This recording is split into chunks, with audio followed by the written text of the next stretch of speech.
and who will take advantage of this golden opportunity with softening conditions? Will it be Jon Rahm from Spain, who had a 68 yesterday to get back into the tournament and is hot again today? How about Bubba Watson, twice a winner, with a birdie early today at the second?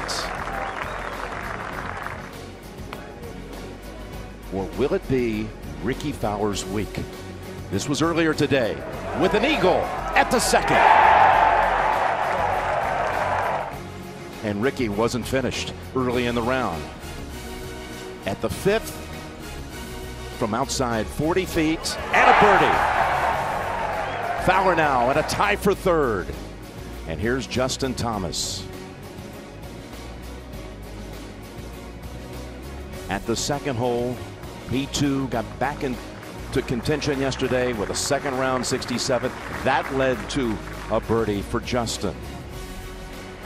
Meantime, what a story this would be. Rory McIlroy at the third hole for birdie.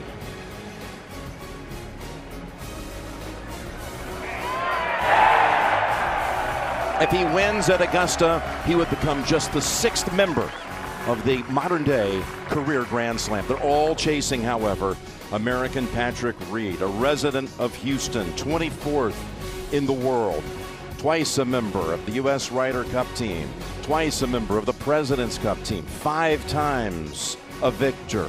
He has starred in those international competitions, and the most recent major played at Quail Hollow in Charlotte, he finished second.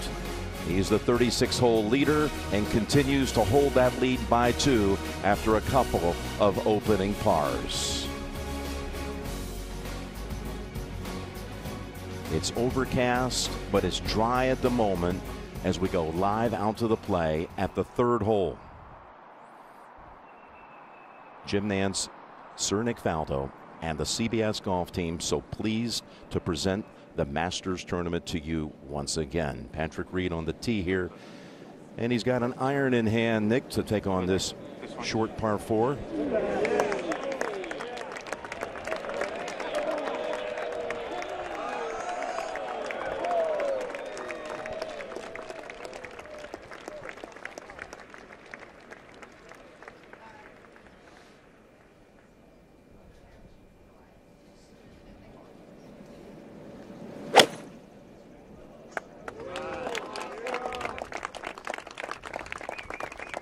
Patrick just laying up on top of the hill for safety, very wise. We've got a whole location just a few paces on, and I really need to position yourself on this. Even though it's a very short 4, you need a great position to maybe make a 3 at the third. Let's move ahead to the par 5/8. Jon Rahm, 2 under for the round to this point, coming off 68, and hello eagle.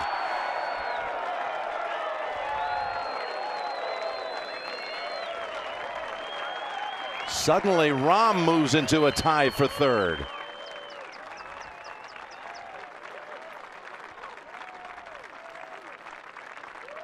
With McIlroy and Fowler, but maybe that third place position won't last long because Fowler has a birdie bid at the 6th, and Rickie's found the cup again. Whew, what a start for Fowler. 4 under through his first 6. Back to the third, and Mark Leishman. Rounds of 70 and 67 the first 2 days. He actually drove it into the hazard at the second, but still made a par. Played the first 2 days with Tiger Woods, and Tiger, of course, made the cut, but shot today. He's already finished shot 72 here in round 3. Frank Nobilo is down at the opening 2 legs of Amen Corner. Then Dottie at the par 5, 13th. Azalea. Bill McAtee at 14th. Peter Kostis calls it at the par 5, 15th.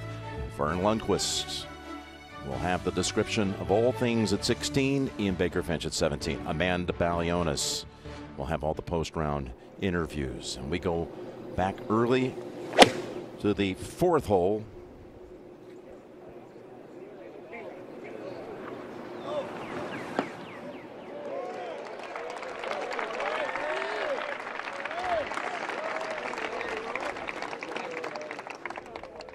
McIlroy just a Masters win away again from completing that slam. He's had a couple of cracks at it here the last few years. And now we're going to go out to the play at the 7th. And Bubba, who already has 2 birdies today, chance to get it to 5 under. And what a leaderboard we've got as we begin our coverage here on Saturday.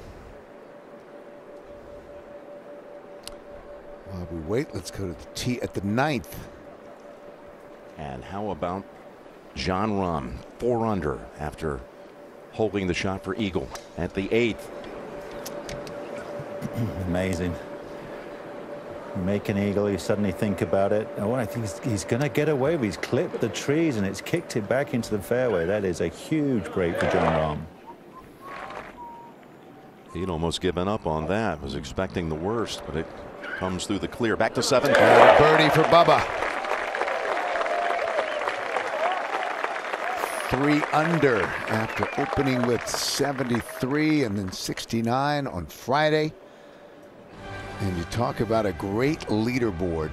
Patrick Reed, Mark Leishman both trying to break through, win their first major, as is Ricky Fowler. But then you've got Bubba and Rory. Jon Rahm trying to break through as well. Jordan is in the mix. Let's go over to 3. Second shot for Mark Leishman, 124 yards. And that's pretty much the play to this front and middle hole location. He'll have about a 20-footer downhill, very, very quick for his birdie.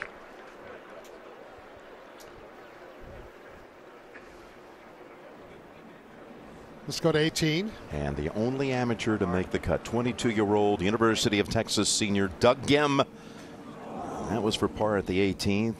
And on Thursday, he made an eagle 2 on this hole. Just the 6th ever in Masters competition and the first since Chris DeMarco back in 2006. Well, we'll be seeing him Sunday evening being recognized in Butler Cabin for being the low amateur. Let's go back out to the play at the 3rd. And the second for Patrick Reed from 110 yards.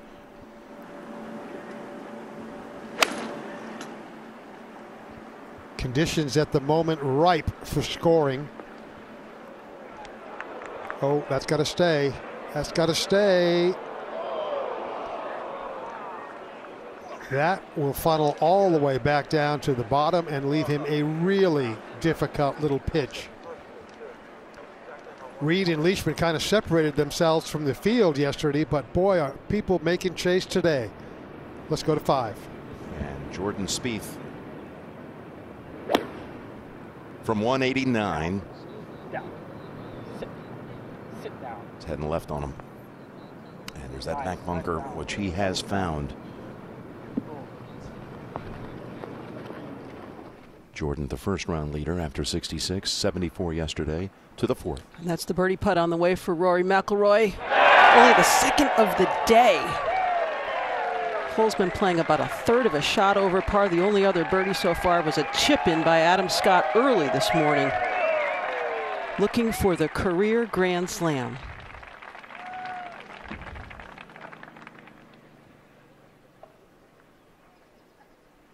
Three shots back. Ahead to the 5th.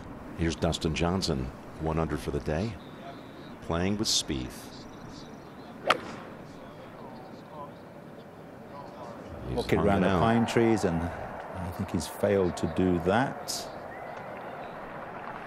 Wait till you see this putt coming up, as the hole location is on that top surface, surrounded on 3 sides by a giant ridge.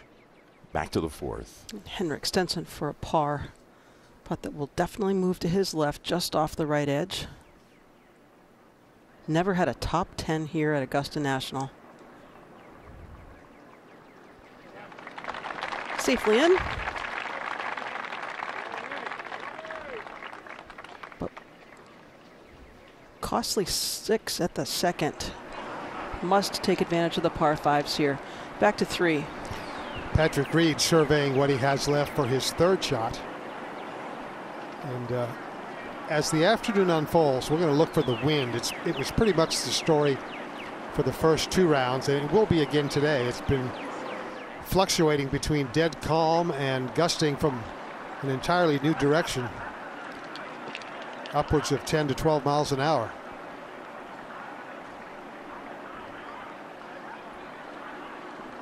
Patrick well below the level of the flagstick now. Oh, almost hops it in, but he will have a difficult 4-footer coming back down the hill for his par. Just superb on the par 5s through the first 2 rounds, birdied every single one of them. And that accounts for 8 under of his 9 under. Let's go to 5.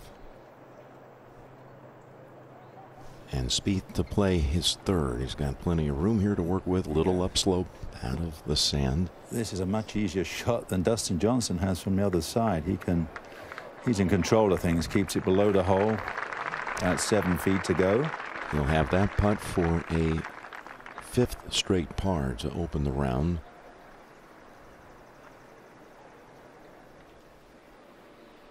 Meantime, back to 3. The downhill birdie putt for Mark Leishman.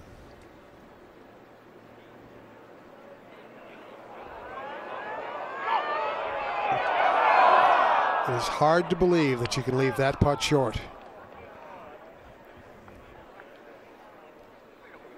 And it shows you the respect he gave the putt.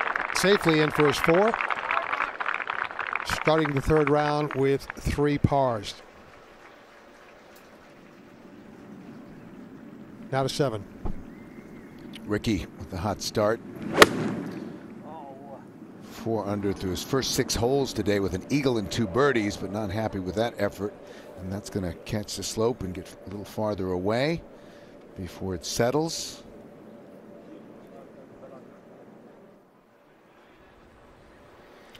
Back at 3 now. Patrick Reed remarking his golf ball. Has been just superb with the putter as well through the first 2 rounds.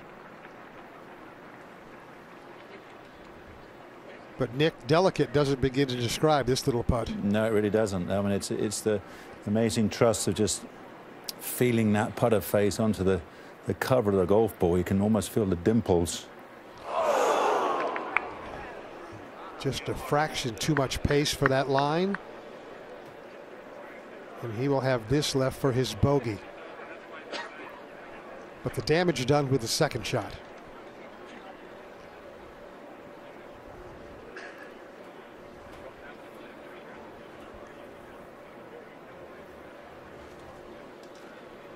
Patrick Reed, with ties to the area, went to Augusta State in college. His lead is now down to 1 stroke.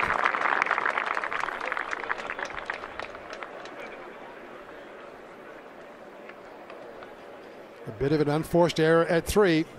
Let's go to 9. And Rahm, after the tee shot went right through the tree line, has just 125 in. Well, it's all about the spin factor now. The whole location right in the back shelf. Yeah,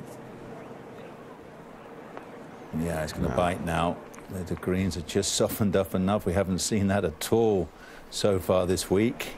Just can't believe how shallow that 3rd ridge is, that 3rd level to that 9th green is.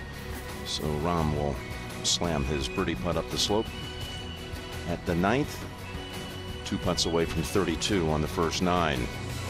Justin Rose, Louis Oosthuizen, both 1 under for the day. Tommy Fleetwood in red figures. A lot of red, but not for Phil Mickelson and Tiger. They've already completed their rounds. Watch this. You're not going to believe it. A whiff at the first hole for Phil. He went on to make 7, a triple at 1. However, as only Phil can do it, there were other highlights on the other end of the spectrum. A driver 2nd shot at the 8th.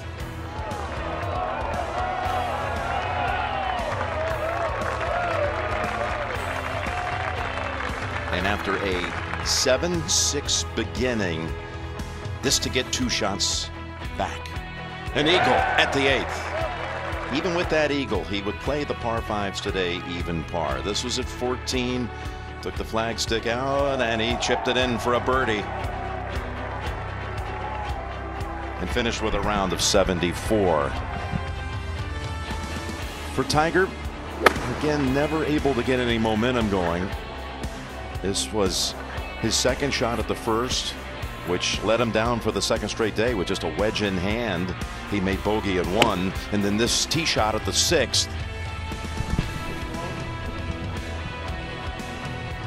It was a good one, and it led to birdie. Well, the first 2 days, he actually hit it in the water at the 12th and made good 4s after taking the drop. He was able to pitch it up and get it up and down for 4s, but today, yes, different story and safe. He made par, did not make the birdie putt as well, but 16.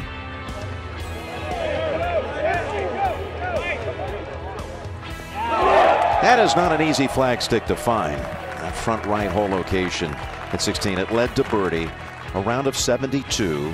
He is tied for 41st through 54 holes. And after the round, Amanda caught up with Tiger. Tiger, even par 72, best round of the week for you. What was different today? Well, again, I got off to a poor start. I bogeyed the first couple holes, hit a perfect drive down 1, make bogey. Same thing as yesterday. I played the par 5s awful, and I didn't really feel very good with my irons, and it showed. Unfortunately, I hit a lot of good putts again, but this didn't go in. Considering where you stand on the leaderboard right now, what will you have to do tomorrow to consider this weekend a success? Well, I'd like to get back to even par. That'd be a nice goal, and hopefully maybe even do one better and get in the red somehow. I just got to clean up my round a little bit, hit my irons a little bit better. I'm putting well enough to do it. I just need to give myself more opportunities. Thanks for the time. You got it. Thanks, Amanda. At the 4th hole, Mark Leishman.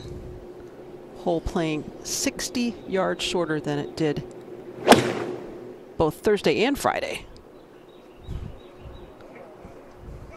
He's made a couple of 3s here. Not quite making the same follow through, Dottie. It doesn't seem as free as it was, Nick. A little touch of tension in there. Well, the shot shape today has been primarily trying to hit high cuts in here for the players. That tries to stay on the upper level, but it'll fall back into the bowl. It's almost like a thumbprint in the middle of this green. It's gathered up a lot of golf balls. And he is going to have one slow putt coming up. We head to the 5th.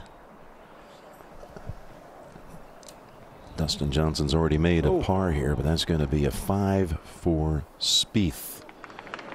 And he's 1 over for the day. So most are making birdies.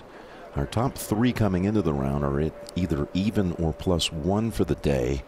And guys like Ricky Fowler are taking advantage at 7. Just under 50 feet away for birdie. It's a good lag effort back up the slope to 9. John Rahm. Well, it's an easy putt to read, but difficult to just believe how hard you got to hit it.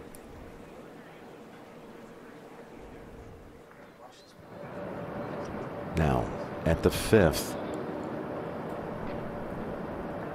These bunkers are some 8 feet deep.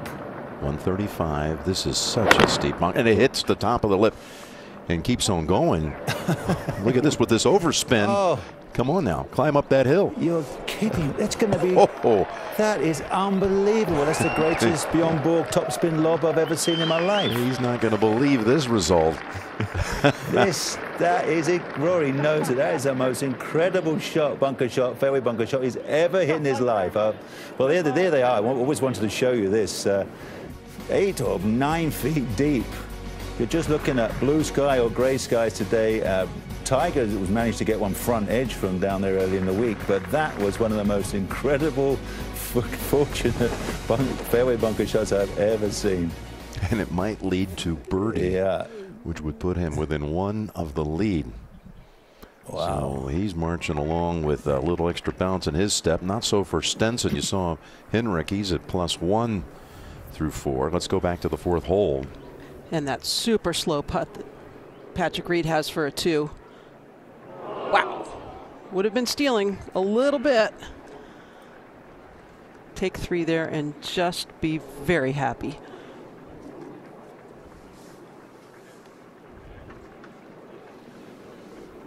To the 10th tee. And Rahm on the tee.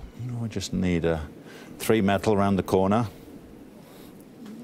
Reed tapped in for par 4. And Rahm on a line, wanting to catch the full effects of the slope. He knew he was favoring a little bit too much of the right side. It will tumble down, but not quite get everything it could have. If it was another maybe 5 yards left of that. Yes, you'd like to be as far left as possible with the right hole location at 10. Let's go to 4. And Mark Leishman got relief from that sprinkler head that has a little turf over the top of it. Well done to get 2 threes here. This hole has been almost as tough, even 60 yards shorter today. Just a brutal hole location, cut way back in that right side on a tiny little shelf.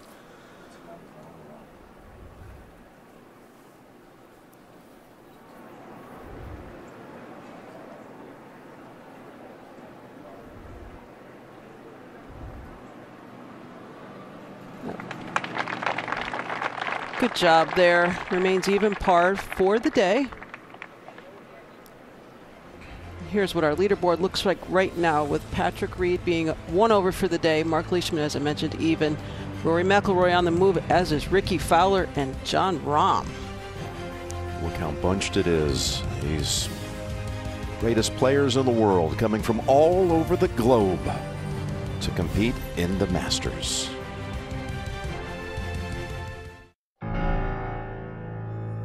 What must you overcome? And how far must you travel to make the journey to the green jacket? This week they came from 23 countries and thousands of miles away to take the final 330-yard drive down Magnolia Lane. The anticipation has never been higher as the biggest names in the sport arrived in peak form.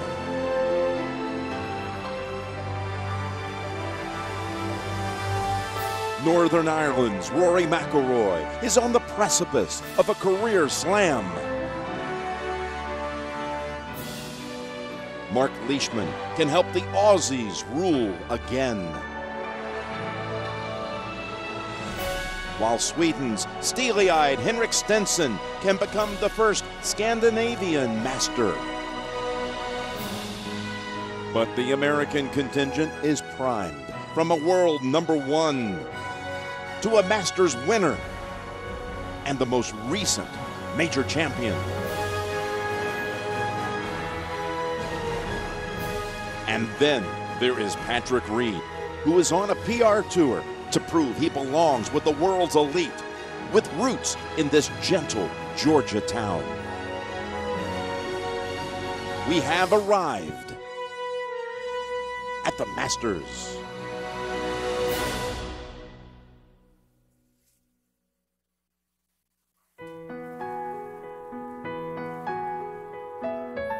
From the Augusta National Golf Club in Augusta, Georgia, CBS Sports proudly presents the Masters. Yes, they have come from all over the world. 87 players to begin, now down to 53 players after the cut. And at this very moment, 8 different nations are represented in the top 20. It's damp and overcast, but the intermittent showers are holding off at the moment. We might be in the clear. It's going to be cool and sunny tomorrow, breezy as well, but today it's a day to take advantage of these softening conditions.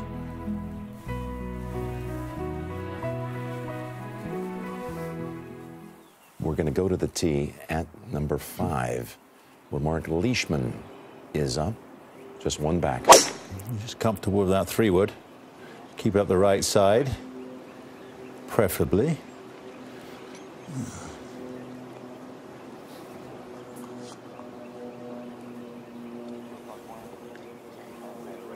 Mark a natural fader of the ball. Meanwhile, on the green, can you pay off that remarkable break? McIlroy for birdie. You have to. You have to. Oh, no. I thought that was in the script. I really did. You would think. A script right out of Hollywood. Very good. Northern Ireland. Yes. That was one of the most incredible shots I've ever seen from the fairway bunker. Okay, but it's a par and just 2 back. Patrick Reed. He's had lip outs at the last 2 greens, and he's 1 over for the day, and he likes what he sees here. His first 2 days, rounds of 69 and 66. What a show.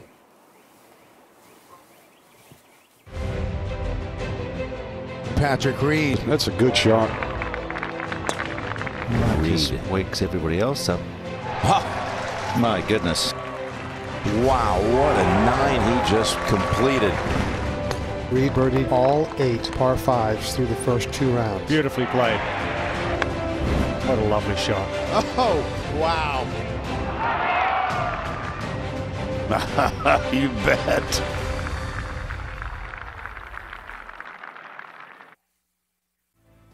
Well, some of the things he accomplished those first 2 days, and you can see his 36-hole positioning in majors.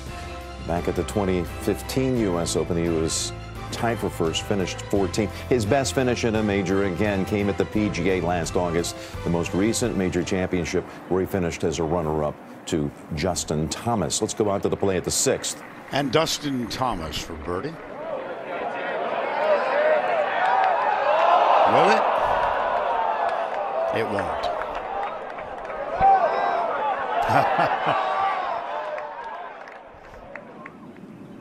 To 7.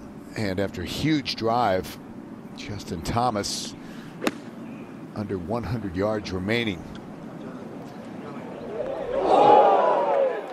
Oh, wow.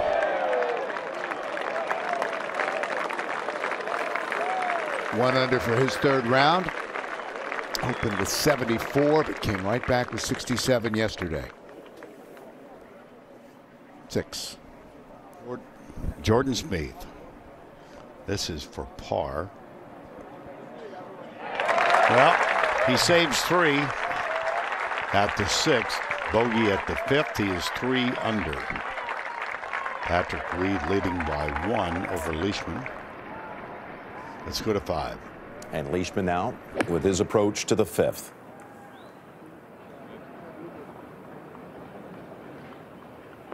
Oh, that's a beauty. That was far better balance, but more complete follow through. 6. And on the tee, Rory McIlroy. Hole location front left.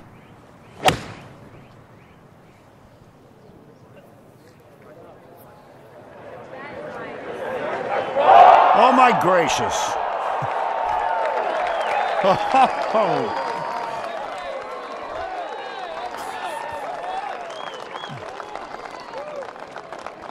Let's go to 10. How did that not just trickle back a little bit? I thought we had an ace. Al Ram. From a hooky lie, trying to hit a fade into the middle of the green. Yeah, from just inside 200. What that is a hard shot. He made it look easy.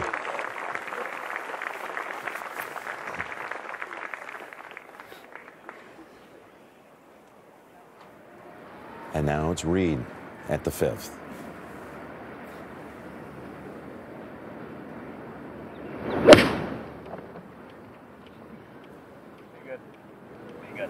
He likes it. He certainly should. That's as good as it gets at the 5th for 2 players. Well, they had their yardages, didn't they? They had to have the number. You had to hit it on the number to get it above all that turbulence on the green. Let's go to 7. Reigning PGA champion for birdie. Oh. He'll remain at 4 under, 4 back.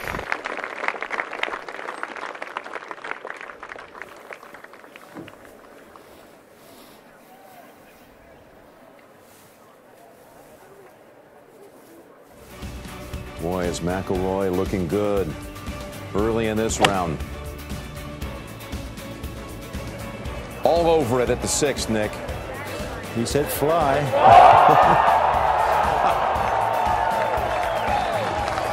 He's a foot away from going to 7 under. Round 3 of the Masters.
The Masters is sponsored by Mercedes-Benz, the best or nothing. AT&T. And by IBM. Let's put smart to work. For parents of boys and girls ages 7 to 15, regardless of skill level, Drive Chip and Putt registration is open. Visit drivechipandputt.com and find a local qualifier near you to register. Winners and a parent will advance to the 2019 National Finals here at Augusta National. Out to the 5th, Reed for birdie. His first of the day. Yeah, fabulous 3. A just slightly longer version on Rory McIlroy's putt, but that'll calm him down. He made 6 birdies on this side yesterday, 3 more on the second 9. 9 birdies in a round of 66. And after yesterday opening up with birdies at 1, 2, and 3, it's not until the 5th hole today that he drops one in, and now Leishman on a similar line for a birdie of his own. And that was earlier as Leishman has made, up to this point, all pars. One very good one from out of the creek at number 2. Mm-hmm. And now McIlroy put a little highlight package together, hasn't he? With the shot at 5, the tee shot at 6 then. Those 2 shots. Unbelievable. And he's 3 under for the round. And now joins Leishman for a share of 2nd. At 8.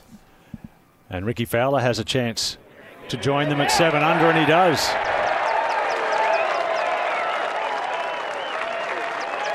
Laid up with his 2nd here at the par 5. See that brilliant eagle back at the 2nd. Ricky Fowler now 7 under. And at 10, Rahm sweeps in another one. That's an incredible 3. He's 5 under for the day, as is Fowler. Some serious moves being made. The only 2 you see on that page at even par, the final pairing, Reed and Leishman. But McIlroy and Fowler now have moved all the way up into a tie for 2nd.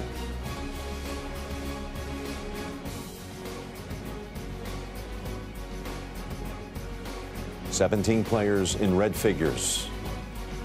Kevin Kistner goes low today, round of 69. Again, Matthew Fitzpatrick, one of the early starters. 67 for him.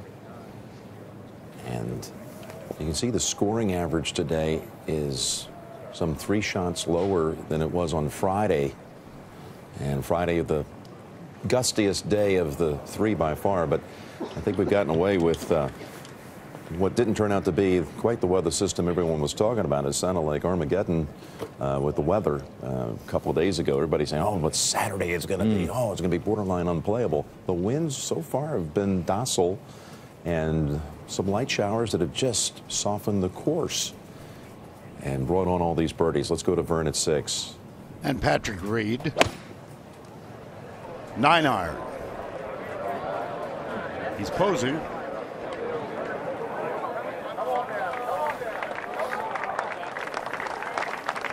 "20 feet. Even par for the day. Forward to 7.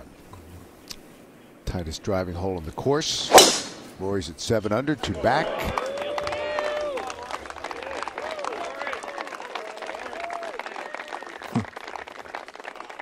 Let's scooch down there. Let's go back over to 6.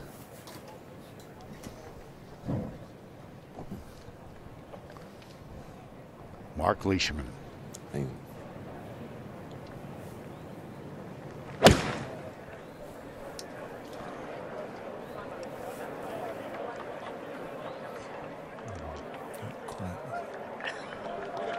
Now, an even further distance than that facing Patrick Reed to 9.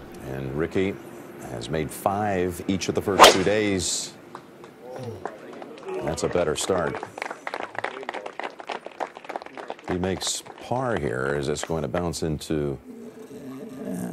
That's awkward. First cut. That's thick, that side. Welcome, friends, to Butler Cabin. For the 63rd year, this tradition unlike any other, the Masters on CBS. And 3 of those years, the champion is the man alongside, Sir Nick Faldo. Hey, thanks, Jim. Great to be back with you in Butler Cabin. Sure is. And what a start to the round we're already seeing here, Nick. Quite incredible. We watched an awful lot of the coverage this morning, and it seemed like the early starters really struggled with the conditions, and now we've seen obviously the cream of the crop at the top, the major champions, and they're making easy work of it. They're all deeming this is an advantage. Now the golf course has got softer, and look how aggressive they're all playing. Well, you look at Patrick Reed. If he wins this, no one's going to be shocked to see him as a major champion. The guy's 24th in the world. He's got a lot of game. Yeah. But suddenly, he's got all these guys with that pedigree that are hard charging after him right now. Well, his character's been best portrayed at the Ryder Cup. Look how intense he can get. But as you've just alluded, out of the next 10 chasing guys, 8 of them are major champions, and we know that Rory's here on a mission, Jordan Spieth's on a mission, and right now they've been given a huge opportunity, and you can see the spring in Rory's step. I mean, I think I called him a danger man a couple of days ago. You can tell by the way those 2 shots what that means to him, and it could propel him, well, maybe to the lead today. I'm looking at some of these scores. I don't want to get too far ahead of things, but 63 is the tournament scoring record here, and you've got already Rahm 5 under through 10. He's got 13 and 15 to play. You got Fowler out there at 5 under. I mean, this is a day where there is a chance someone shoots a really low score here. We're already seeing it, really. I think physically there's the opportunity, mentally. You know, as you get a little bit closer, a little bit tighter, this is the Masters. We come here every year. We've seen success. We've seen failure. That does come into the equation here. Well, it's off to a fast start, as we said. And here's a scoring opportunity for Justin Thomas at the 8th. Yes, he only has 230 yards to the front edge, 267 to the hole.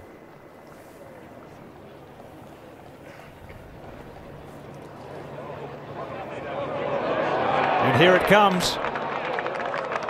This will gather down into the bowl about 25 feet below the cup.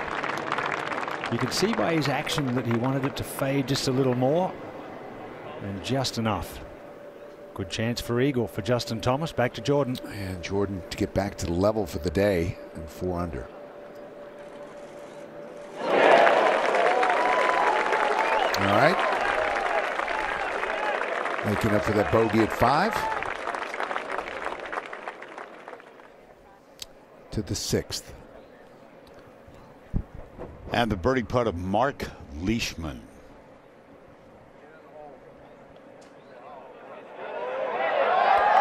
Oh, dear. Leishman and Reed both even par for the round. Last pairing of the day. Leishman will tap in for his 3 at the 6th.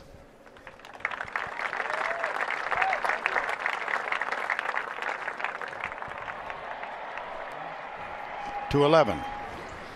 And now Jon Rahm, the longest of the par 4s. Sit down. Sit down. It's not too bad, just a second cut. He was a rookie last year, birdied this hole twice, once already this year. Now to 7.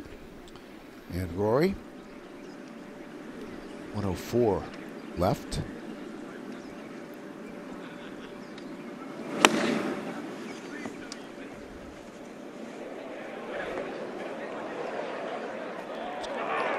Oh, how did that not release and come back down? That's okay. Birdie effort upcoming to 6. And Patrick Reed, leader by 2. Just got to read off Leishman, Vern. Oh, I thought he was going to take advantage of it, Nick. About 3 feet left for his par. And we go to 9. And again, you see the 3 tiers, the 3 shelves, and that slender little portion of the top deck, which Fowler will try to find. It's a little thicker. They had a lot of rain here through the spring, so the rough down the right of 9 is about the thickest.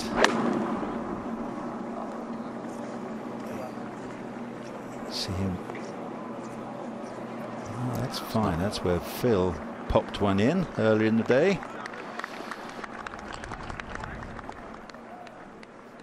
To 16. Moment ago, this is Satoshi Kokaira.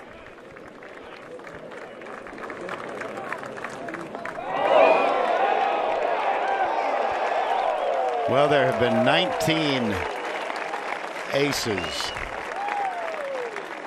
And also a moment ago, the ageless wonder, bad back and all, Freddie Couples.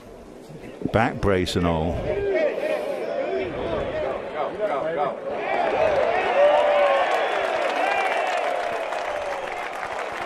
Couple of fairly decent shots here at 16. And we go to 8. Where Justin Thomas has this for eagle.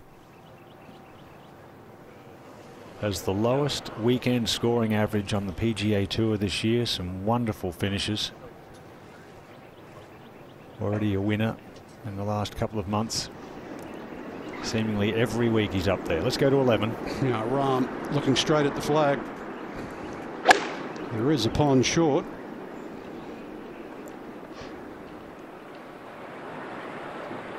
Oh, straight at it. He has birdied this hole 3 of the 6 times he's played it in his career.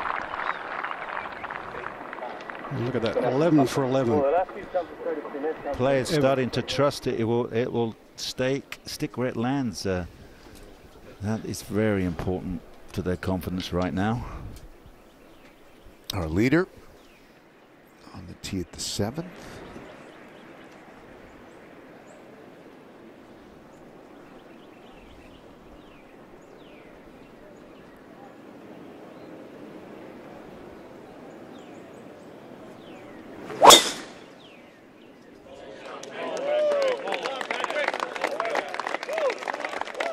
Picks up the tee, confidently walks away. Nicely done. Patrick Reed even on the day. And up ahead, Henrik Stenson has found one of those front greenside bunkers. Oh! Goodness gracious! And maybe that's what Stenson needs to jumpstart his round. Back to even. 5 under overall. Guys, just hold up on the left, please. Guys, thank you. Now Leishman. Toughest hole on the course through the first 2 rounds. Hold up for you, Patrick. Come on. There you go, Patrick. It's not the same follow through right now No. for Leishman. He's a little stuck underneath, trying to rescue it with his right arm. And that will end up back in the patrons. There in the pine straw. Here's Justin Thomas after that poor first putt. Slow up the hill. So he's birdied both the par 5s. And he moves 2 under par today. 5 under total.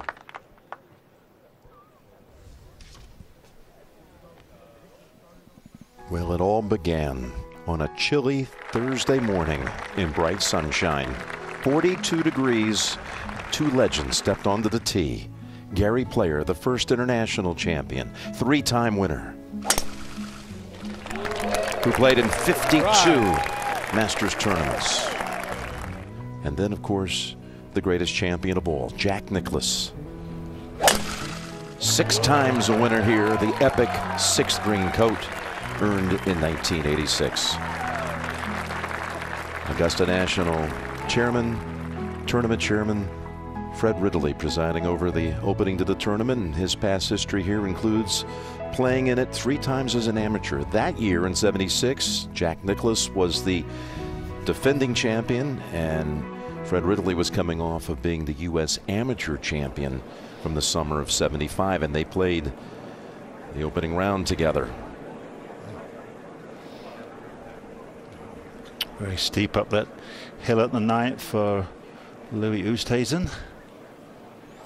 Let's go to the 11th. Oh, what a run John Rahm's having. He shot 75 on that opening day. It was even par through his first 9 yesterday. Since then, 9 under par. And a chance for another here.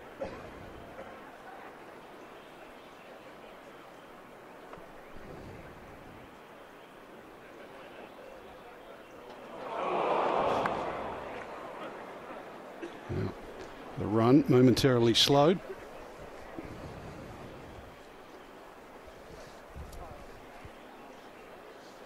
And just the sting taken out of the greens with just enough rain.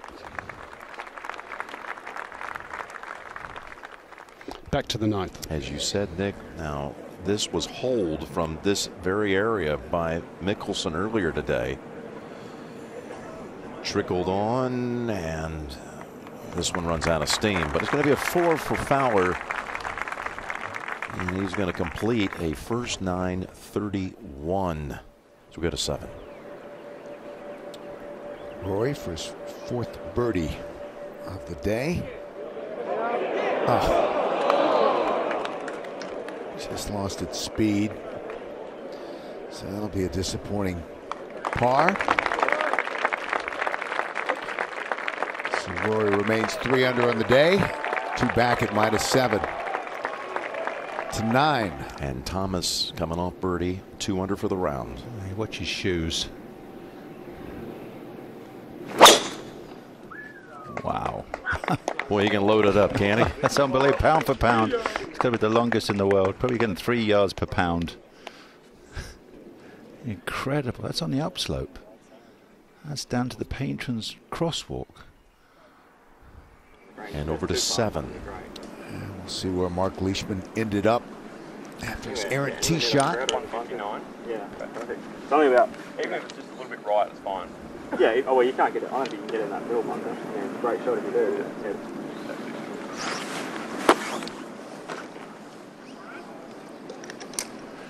Well, you heard his caddy saying, great shot if you can get it in the middle bunker.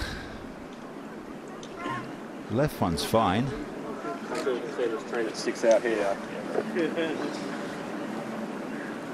Hole locations back left at the 7th. Even missing this left of the green bill is fine. Right foot's on a root.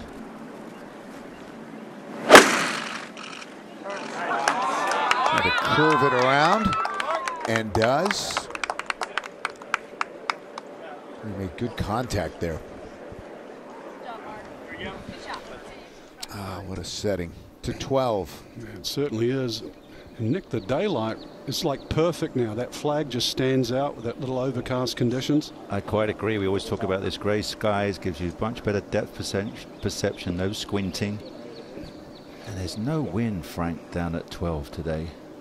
Yeah, he's just waiting on second shots in 11. Doesn't want to land on the green.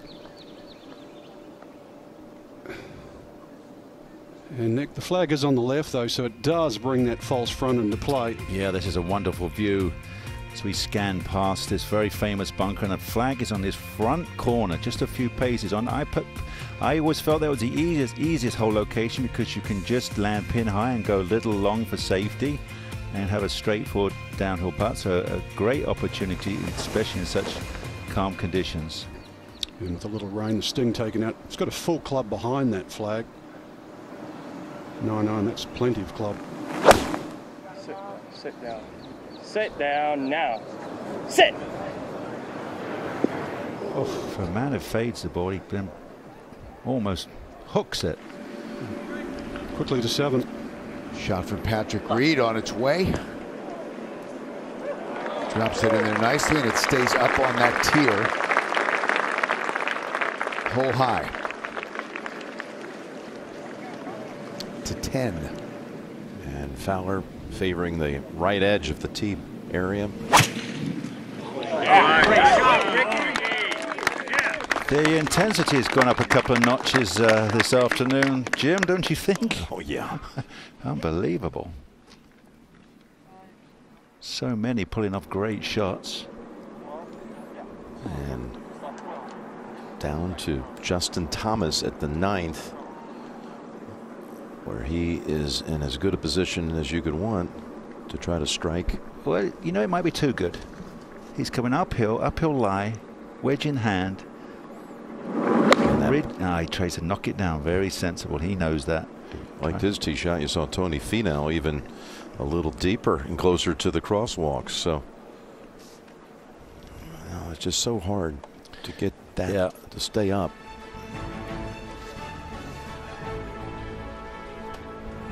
The lead is 2, just as the day started, Patrick Reed. But now it's not just Leishman on his heels. It's McIlroy and Fowler too.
Folks, stay connected to all the tournament action anywhere, anytime.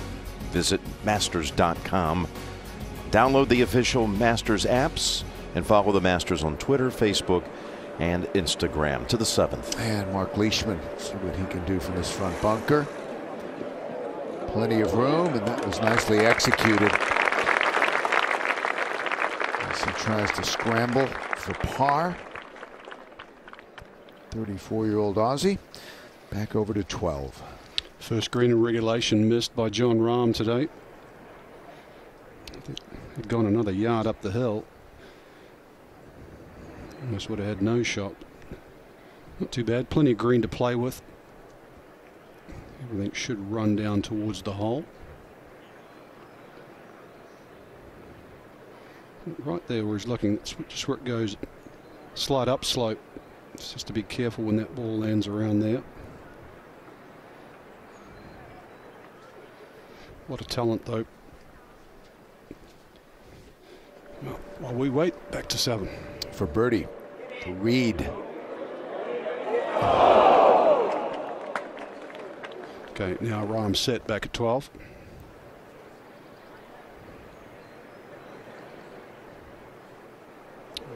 Fringe just scrubbed it, that speed off. Patrick Reed did tap in back at 7 to remain at 9 under. Lead still intact. 10. And this is Bubba Watson. Oh, yes. He's now at 4 under. That was just in the pairing ahead. Now we're live with Fowler's approach.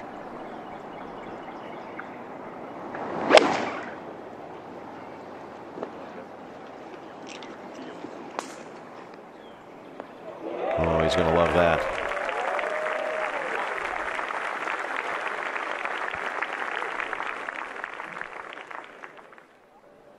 And 7.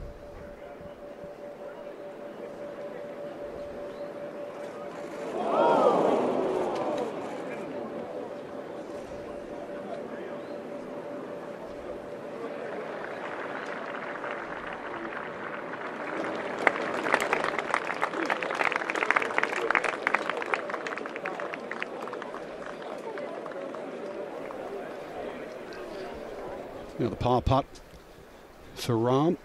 And if anything just slows down, it'll just move to his right. Obviously that depends how hard he chooses to hit this. Oh, big save.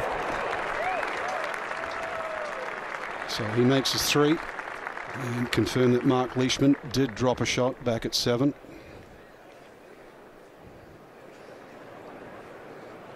It was a big par putt. He knows it. To the 8th. Dustin Johnson has this. It's his second putt. He drove it nicely, but left his approach right down on the front of the green. But a good 2-putt birdie for the #1 in the world. Spoke to him last night. He was very confident about the way he played yesterday. Thought he still had a good chance as we go to 9. And Thomas is also in 5 under par. Hoping to pick up another one here. The big 1-2 swing. Oh, no break. Surprising.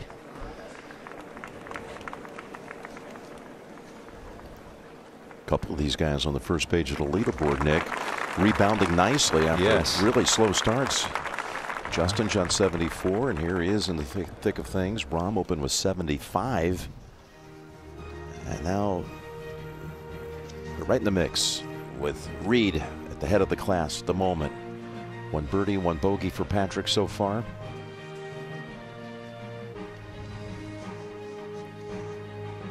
Oosthuizen, Fleetwood among those at -4 to the 8th. And Rory McIlroy firing up the hill. It's been a popular number today, around between 265, 270. Just trying to turn it in there with the 3-wood.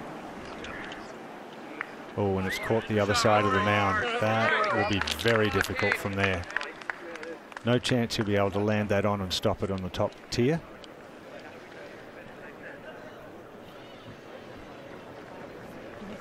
Trying to complete the modern day career Grand Slam, would be just the 6th to do so. Sarazen of 1935, Hogan in 53, Gary Player 65. Now the last 2, look, you got 66, Jack Nicklaus, and 18 years ago, Tiger completing his career slam at the old course at St. Andrews. Rory can join that list if he wins here tomorrow.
back at the 8th tee with our leader Patrick Reed at 9 under. Birdies the last 2 days. And he did the same thing here yesterday. Tries to cut it and get it to spin round there up close to the bunker.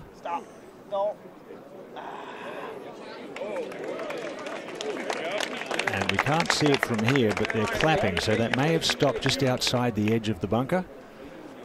Can reach from there with the 3-wood as we go to 10. And Ricky trying to seize another opportunity for birdie at the 10th. Did he hit it?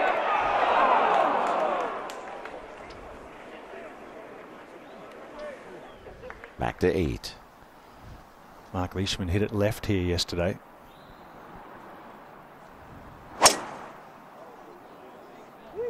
It should suit his shape, his style of play with the fade, the squeeze fade. Oh, that's taken a right-hand bounce though. That'll be in the sand. So we'll have to lay up from the sand. Can't go for it. Still make a birdie though. Over to 14. Tommy Fleetwood has quietly been making his way up the leaderboard. This is from 137, coming off birdies at 12 and 13. Oh, and look at this.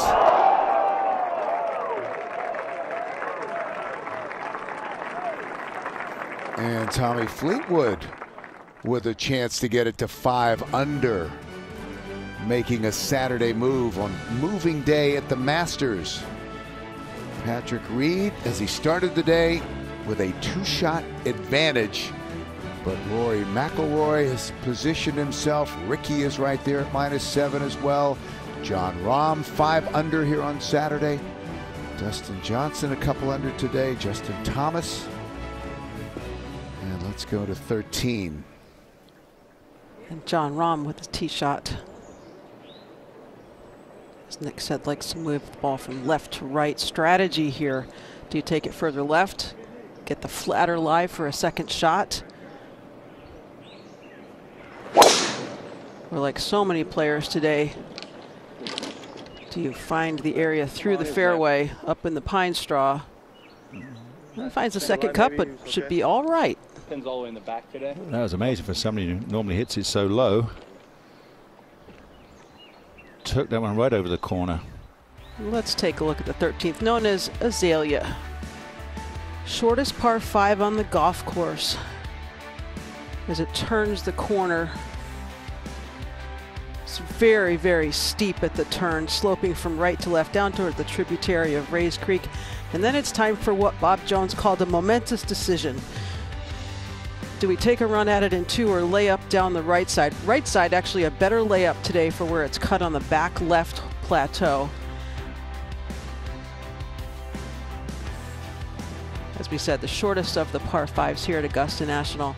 They're playing about a third of a stroke under par. To 8. Well, he'll have to use all his immense talent with this one. Bounce it just short of the green with some spin. Rory McIlroy makes 3 at the 8th. How about that shot? Now, do you think that's a sign, Ian? The shot at the 5th, the shot at the 6th, and to hold that, that's got to be a sign. You would certainly think so, Nick Faldo. But maybe it's his time to shine here at the Masters. It was the only way from over there. He couldn't land it on. He had to skip it up the bank. And maybe it is his turn to become the 6th in that grouping of Grand Slam champions.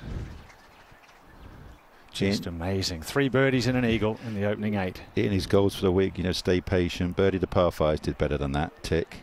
Keep the putts high. And how about this for 4th and hope for the best? Well, boy, did he get the best out of those couple of shots here on the front 9. His first eagle here in 176 holes. And he did get the best. A nice break there at the 5th. Amazing. 14 now. And Fleetwood now from 2 feet after that brilliant second shot. Went out in 34 and now 3 consecutive birdies. And he is at 5 under. 4 behind our co-leaders. Now Henrik Stenson for his birdie. Well done.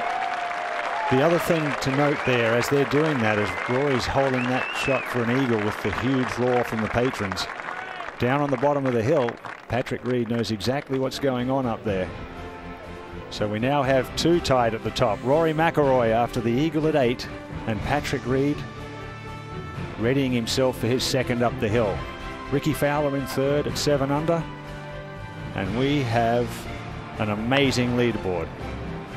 Another look at that shot from Rory McIlroy. Yes, it's going in firm, but that's what you got to do. And if you're going to win the Masters, you've got to have some luck along the way.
Oh, he's got a little bit of a good break right here at the 8th. 286 up the hill. A good solid 3-wood. Bounce it on. Oh, it's caught the trees on the left. Oh, a lucky break to come down short. Could quite easily have found its way left down the pine straw down the bottom of the hill. About 60, 65 yards left for his third. Over to 9. McIlroy.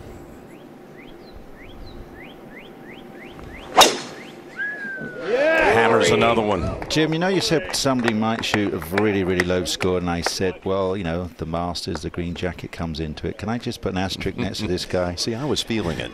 You weren't at the time. Well, this man, when he gets the spring and the concentration, can do anything. If he can birdie the 9th, he'll shoot 30 going out as we go to 13. And Jon Rahm, 5 under par on the round, his second. 216 yards.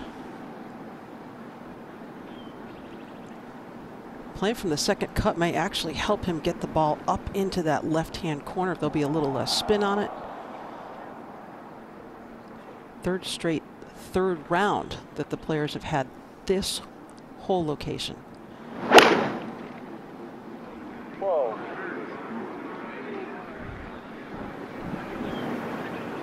And like Thursday's opening round, he finds the tributary of Rays Creek. He was able to make a 5 there on Thursday, took the drop, got it up and in.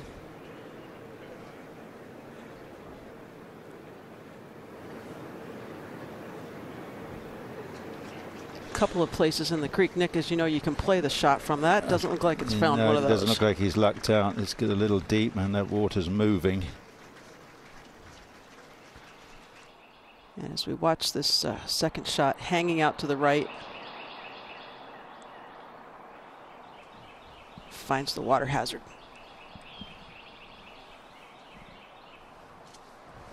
Back to 11.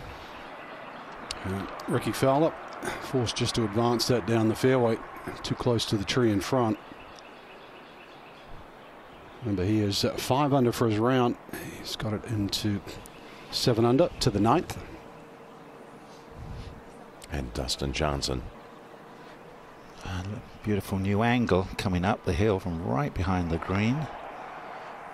It doesn't break. Same thing we saw with Thomas up the pairing ahead. But Johnson just kind of slinking around, going to knock that one in. If he does, it'll be 34. He's just 4 off the lead. Meanwhile, Spieth is even for the day and -4 overall. Back to 8. Both players in this final pairing. Around about the same number left to the hole. Mark had to lay up. He drove in the bunker. Stay up on top. Pretty good. About 8 feet underneath the hole. Can be firm from there. Over to 15. And the second shot for Tommy Fleetwood from the top of the hill. 239 yards. That's a 4-iron hoisted high in the air. And Tommy Fleetwood keeps it below the hole and has that for eagle 3.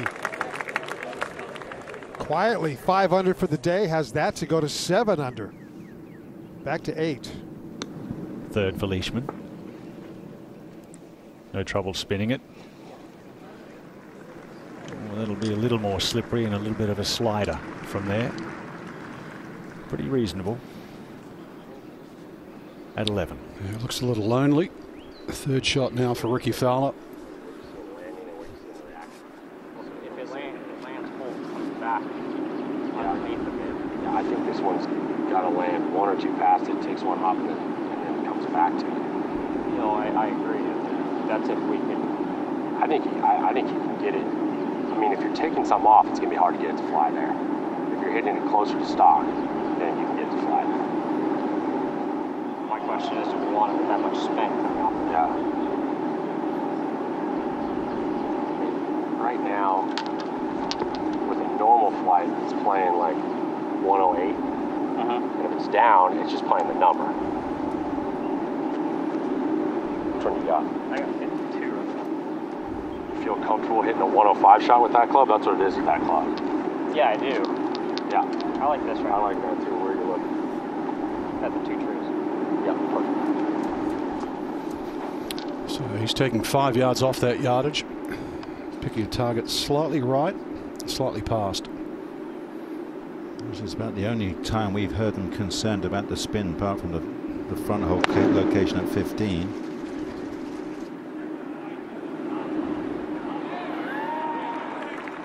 He just pulled to the tab, but it's actually not a bad place to putt from. Quickly to 9. For Stenson. Another man who impacts a lot of backspin. It will go up and come back. They cannot risk going straight past, long over the green. It's not as impossible as it would be in mega firm conditions, but it's just not advisable.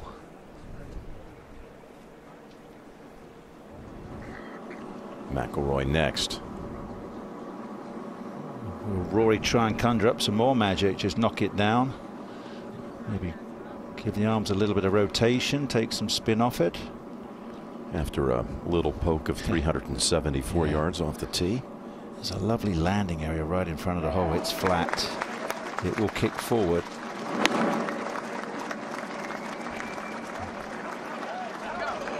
More dig in. There you go. They're too close to the green, Jim. They need to hang back and hit a little soft 8-iron into that hole location. 2-8. Where Mark Leishman will be first to putt for birdie here in the final pairing. It was hard to hit firm enough from there, very fast. Mark from Warrnambool in Australia, just down there in the southern state of Victoria, down on the Southern Ocean. At 15 now, Tommy Fleetwood for eagle. Now heading back up the slope. Has that left for his 3rd birdie in a row on this hole. That would be his 6th birdie against no bogeys today. Back to Patrick Reed. Firm at the right edge, slightly uphill. Well holed, he takes the lead again. 1 under par through 8 holes. And the first to get into double digits here. 1 in front of McIlroy. The course is there for the taking today. That's Jon Rahm, took his penalty under the water hazard rule. Oh, he knows he got lucky, really lucky. That ball was cruising.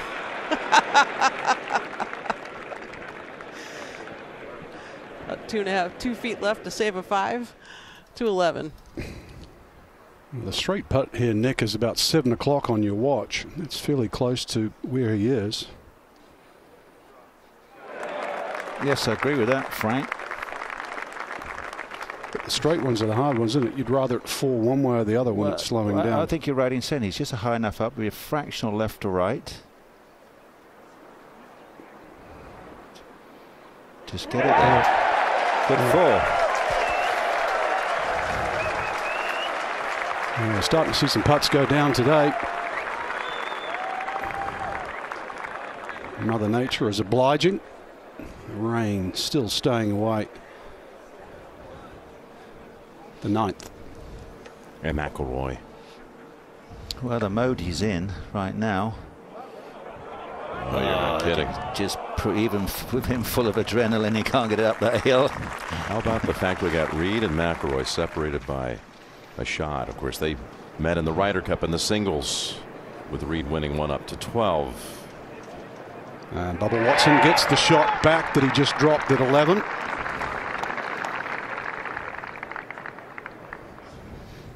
Tonight. It was an emotional match, too. I mean, you remember some yes. of those outbursts they had after they hold long putts? The intensity was. I've never seen so much intensity from anybody's face, especially Rory's, when he held that putt on the 8th. Yes. I remember that one. Yes. That's another perfect tee shot. Good rhythm. That's going to be Patrick Reed's key this weekend. 15. Tommy Fleetwood to clean up for his 6th birdie of the day.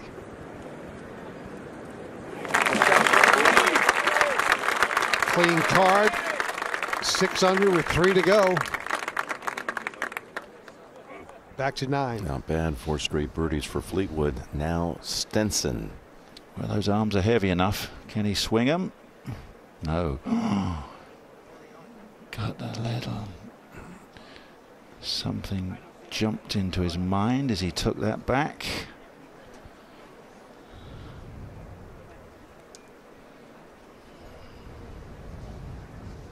It's amazing, Jim. We had Henrik, Rory, and sorry, lost my train of thought for a second. And Dustin Johnson, all saying they're ready for an exciting weekend. All said exactly the same quote. It's going to be an exciting weekend. Sure is. Let's go to 12. Clean strike. Wants it to sit though. Boys are starting to get excited out there today. 9. And now Stenson for his 4. Celebrated his 42nd birthday on Thursday, the opening round. 35 first 9 for Henrik. 16. And here's Tommy Fleetwood. 9 iron.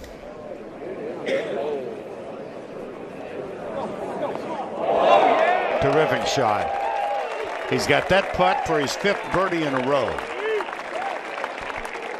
Playing in his 2nd Masters, he missed the cut a year ago to 18. And finishing his round, Fred Couples. At 58 years old, making the cut for the 30th time. The 92 champion, who we will feature tomorrow, right before our live broadcast. 1 o'clock Eastern time on CBS. Fred Couples at the Masters. 1 o'clock. At 10, Dustin Johnson. After a great tee shot. And backs it up with a wonderful approach. Patrick Reed has a 1-shot lead over Rory McIlroy. Fowler is 3rd. Rahm and Stenson, the stars of the game, all meeting on the leaderboard here at Augusta. McIlroy, is he sizzling? And Patrick Reed birdies the 8th to go under par for the day. What a round it's been already here at Augusta.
It's starting to rain here.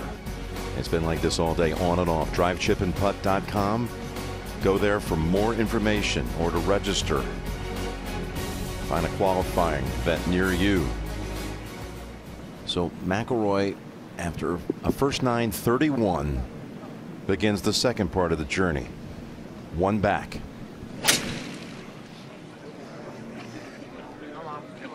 Started a long way right. Will it get the full slope or just dig in high? Now that will lose quite a few yards staying up the right side. Harder angle too with that back right hole location. And again, the 9th. Everyone's been so careful with this second shot. Yeah. Even with short clubs in their hands. Well, you can't force it. As soon as you force a wedge, you impact a little bit more spin, and that's why. And it's very difficult in this situation to be mega brave and grab an extra club and just chip one up there just in case you went long.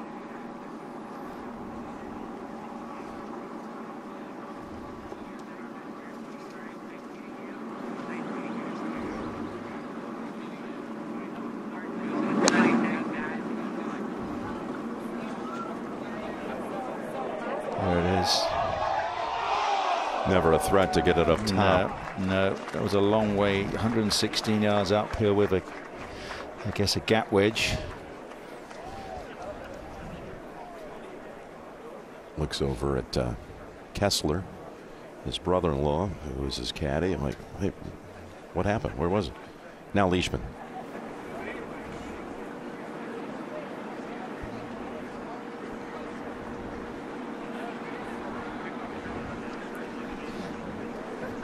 Mark's caddy, by the way, Matt Kelly, a childhood friend, was his best man in his wedding, as the godfather to his son Harvey.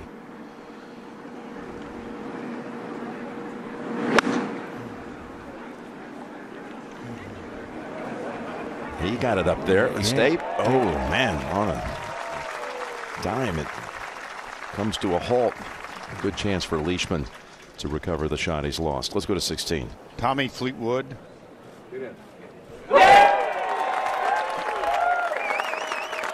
That's 5 in a row. And Fleetwood moves to -7, tie third. What a streak. Mentioned. We go to 12. Ricky just outside 20 feet. Oh, one more roll. It has to go right. What a try. Hole's very gettable today, Nick. Yeah, I always felt that was easiest hole location. Front left at 12. Back to the 10th. Dustin Johnson. 2 wonderful shots to get to this point. Just fractionally too hard.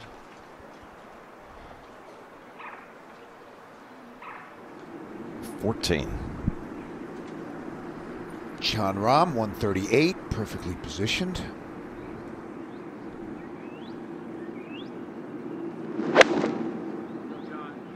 No.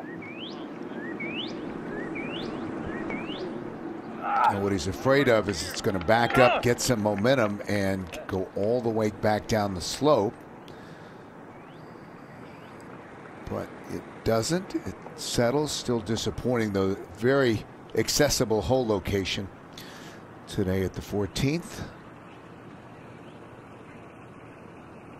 I sense everybody's enjoying the sense of urgency out there, Billy, and the opportunity to attack. How about Tommy Fleetwood? 7 under for this third round. You've got McIlroy at 5 under, Ricky at 5 under, Rahm at 5 under as well.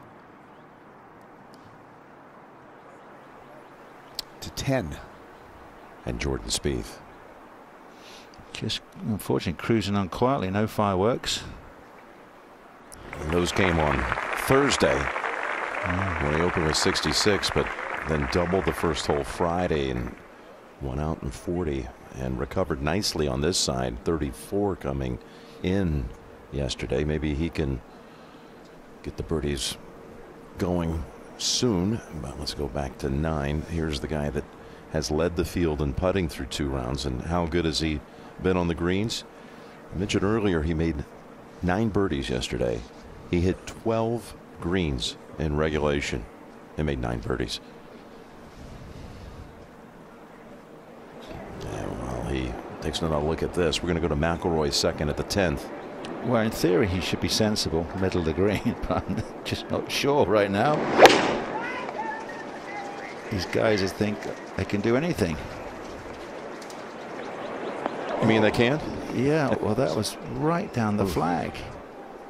That's a tough spot, but that was right at it. No bailing out to the fat section of the greens. How good did that have to look in the air? Yeah. That angle. Took the paintwork off the flag. Okay, back to Reed at the 9th. Best putter in the field. Oh, that's right. That's right. Wow. You've just seen the difficulties from the last 3 or 4 groups. Give it a belt up that hill, and he does it.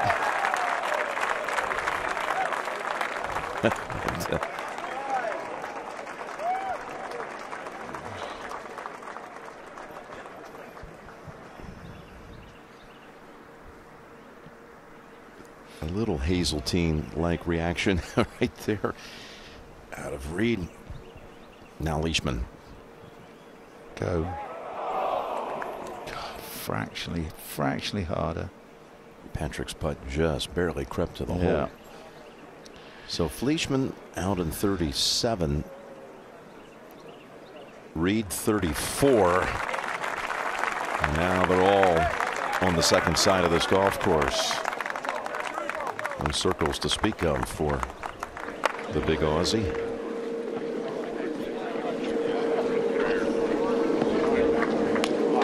Come on, Patrick. 14. Matt Kuchar hasn't really been able to get anything going today.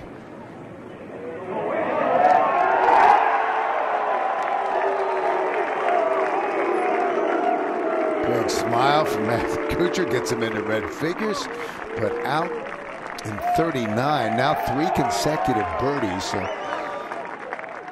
back to 1 under. 13. Tee shot of Ricky Fowler. Oh, I hit it thin. Soft wicket. If he hits it, if you hit it thin, it's likely going up to the right side. It's fine. Likely a layup from there.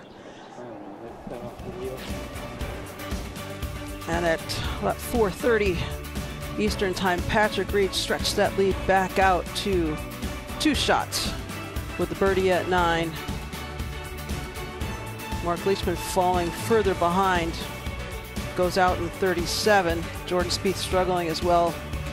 Cameron Smith, the young Australian, playing well, hit his 2nd Masters.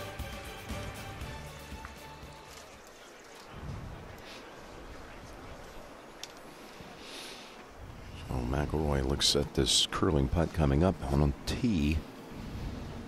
It's Reed with driver. Very comfortable with the draw.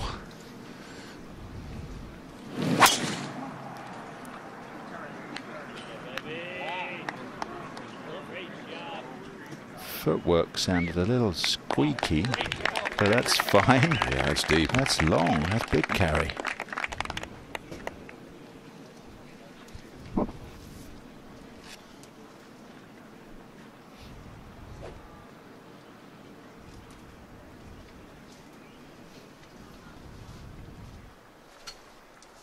Down to McIlroy.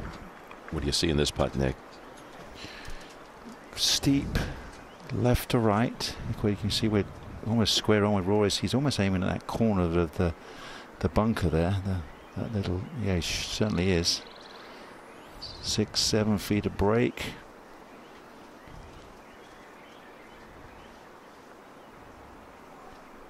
Tenth green is fractionally firmer because it's been newly laid, but that's a very good lag putt down the hill.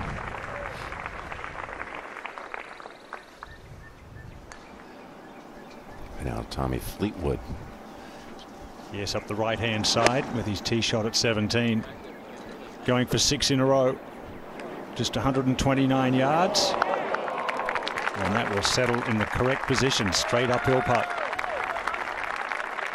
27-year-old from Southport in England. Playing in his 3rd Masters and has a chance to get to 8 under. A moment to go.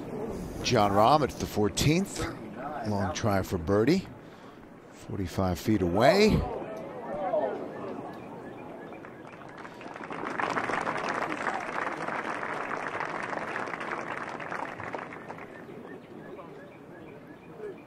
Five under on the day. Back to 10. Stenson will be next. Rahm made his par at the 14th.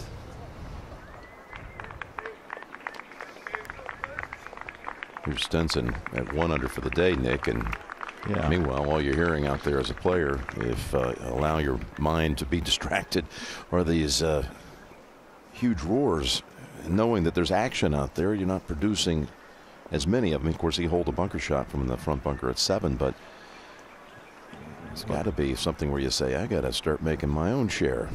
You can't force it, though, can you? That's when they jump up and grab you, right? Big numbers can happen if you try to force it. And 4 is always a good score at the 10th.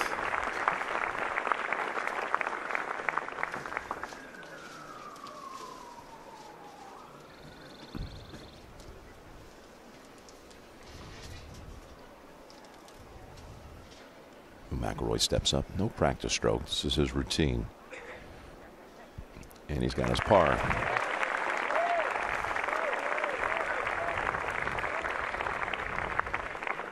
Five under for the day. 2 behind Patrick Reed, who is now starting to find his stride. He has been under par on every 9 so far in this tournament. 35, 34, 31, 35, and then 34 today on the first 9 when he holed this one.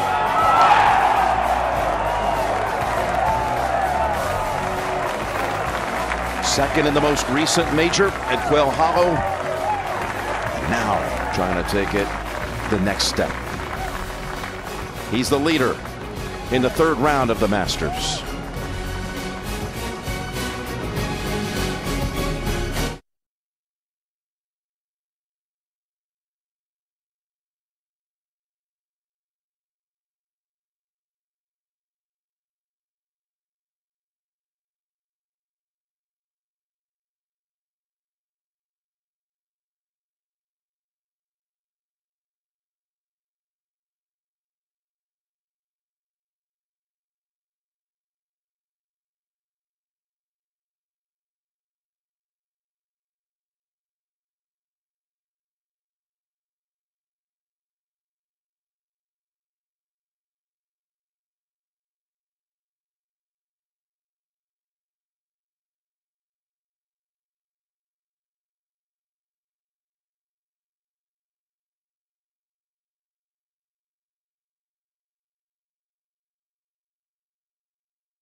Back at Augusta on an overcast day with under par scores.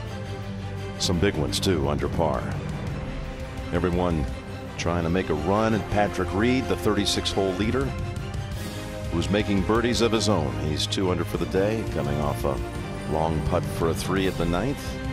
Rory McIlroy 5 under, Fowler 5 under, Fleetwood 7 under, Rahm 5 under. The overall scoring average right around par at 72, but the ones in the field who have made the big move are taking aim at some scores here that would rank along the best at Augusta. Here's Leishman into the 10th. What a kick. That's a great place to leave it. It's perfect. 17. Tommy Fleetwood, chance for 6 in a row here. Hard to read this putt. It's almost straight. Can't believe that just dived away to the right. Young man, and he's just his second Masters. He missed by a fraction of a ranking point 3 years ago to get in here, or it would have been his third. In fact, it was Denny Willett that edged him out, and he went on to win. Wow. Fantastic year it's been for him. Over to 10. And Reed, after that towering and long tee shot, just 166. And he likes this one. And even confident enough to go in with his draw as well, and gets a beautiful kick. He's going to have the putt that Fowler had. It breaks hard to the left, the final foot.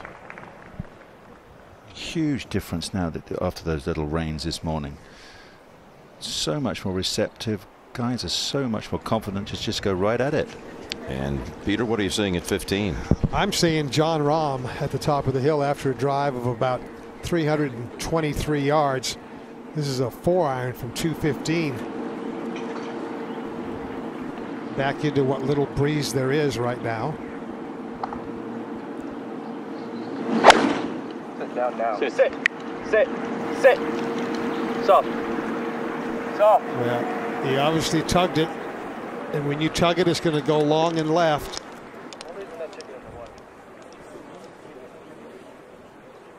Not the easiest of shots, but not the most dangerous that we've seen here at 15 either.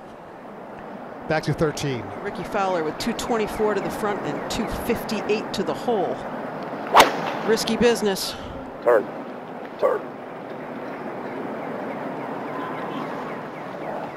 And like Jon Rahm, finds the hazard. That was, you know, not a really percentage play. It was not. To 18. Fleetwood.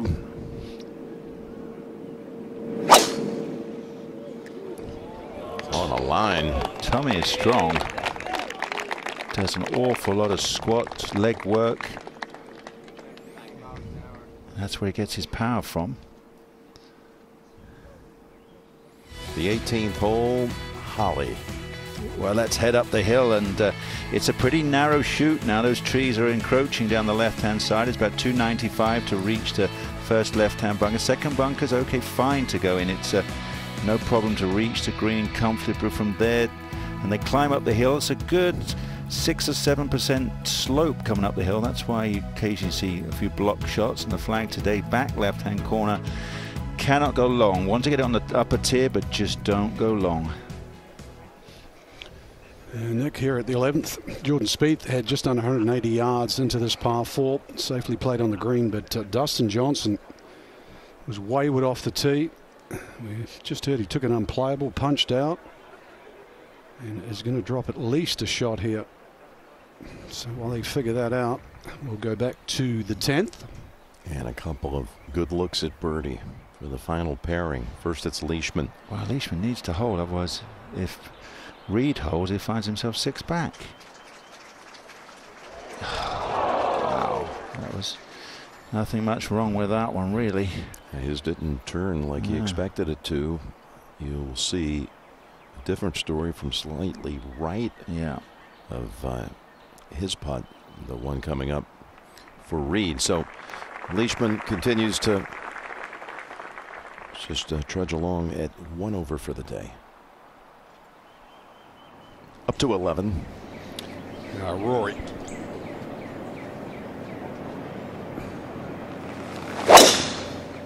Starts it down the right. And this could get a big bounce if it pitches down that side. And that reduces this hole to just a drive and a short iron. To 10 we go again. Wow, we have the perfect view. He's straight across. He's square to the break, i.e., you know, the kind of like the fall line is heading to like 7 o'clock. So he's coming from 5 o'clock. So this could break quite a lot.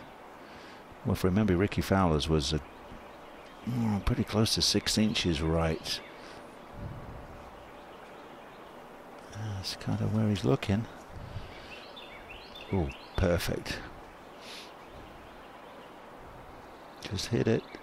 Wow. Oh, man. Wow, have to say. Can he putt?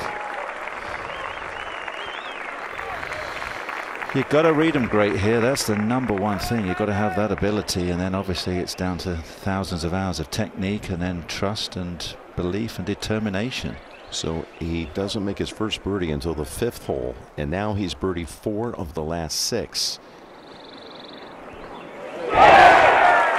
To open up a 3-shot lead.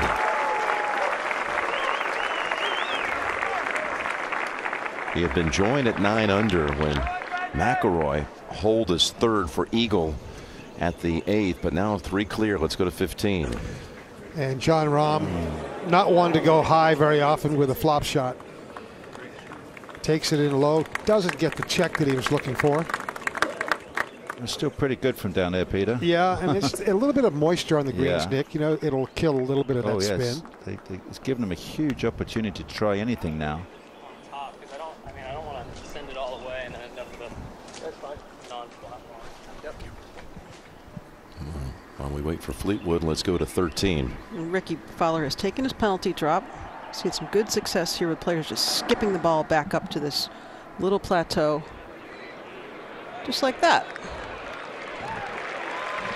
That to save a 5.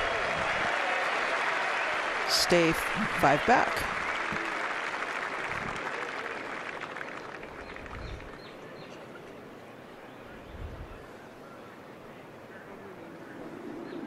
Ahead to 14.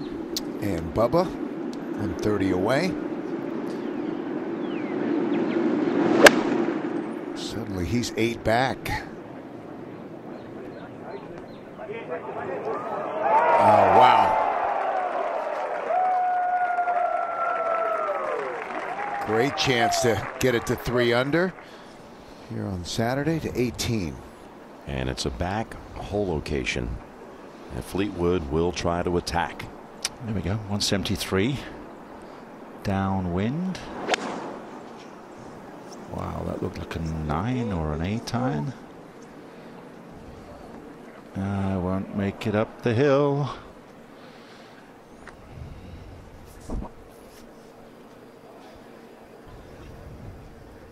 That was more the fear of going long. Back to 15. Jon Rahm for his 3rd consecutive birdie here at 15. Oh. Players having a hard time sensing how slow that putt is back up the slope. So with only a 4-iron in hand for his 2nd, he's going to walk away disappointed with a 5. But still 3 birdies and an eagle, 5 under for the day, 6 under for the tournament.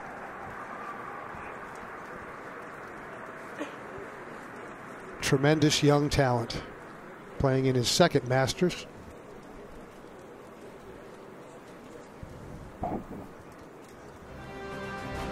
Well, the clouds have covered the sky. The rain has softened the course. The scoring has really heated up. Patrick Reed, a 3-shot lead.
And we're back at 11. Huge drive for McIlroy, just 160 left, all the way to the flag. And the wind right now completely laid down. Oh, but not McIlroy. Great leave. Yeah. No, it was a good shot.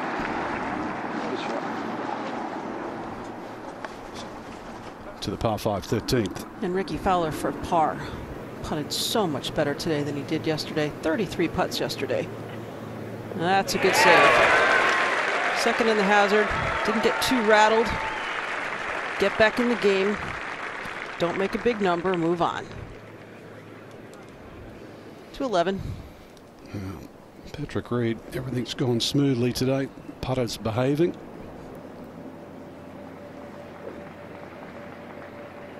And just as important, getting the ball in the fairway, which he's done well. Scoreboard down there is an excellent line for someone that likes to hit the ball a little right to left. Yeah, good point there, Frank. Everything's gone well. The facial expressions, there's been no stress across his face so far today. Yeah, recoils as quick as the hit. And another good one. Yeah, this hole's been changed a little over the years to be just over 500 yards. It's never lost its luster. Originally it was just called Dogwood, but White Dogwood has its name. Gentle dog leg right. That landing zone for these boys, well, they get it above that 320. We just saw McIlroy hit one 360 yards. Obviously, the further down there, the easier that second shot becomes, especially with where that flag is cut today. Believe it or not, even though this hole is playing easier today, we're yet to see a birdie. So, one to get through. And that hole, in fact, just gave up a double bogey to Dustin Johnson. So, meanwhile, 18 Fleetwood. 56 feet up the hill, runs pretty straight. I was going to say, it looks like it wants to go left to right, and look at that move. Did even a cup, did it? But it's good pace though. He'll have that putt for 65 as we go to 14. And Bubba, birdie chance. 5 under. After that beautiful approach shot here on the par 4. 11. Stenson had just under 200 yards and nearly 40 yards behind where McIlroy's drive was. Just flared the second shot out here. But did chip in here yesterday.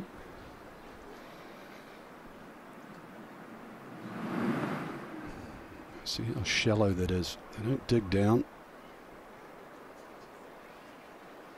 It's really lost its fire.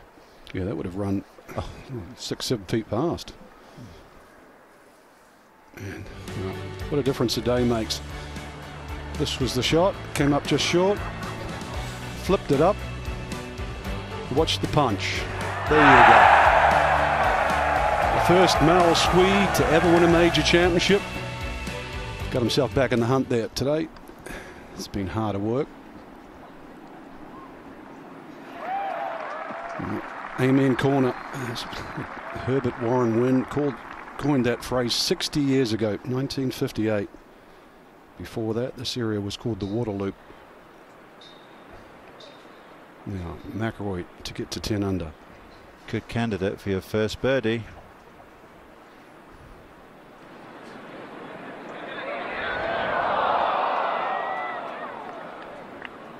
Didn't lack for line, just pace. Work on his putting is certainly paying off. Putt a little longer, 34 1/4 inches.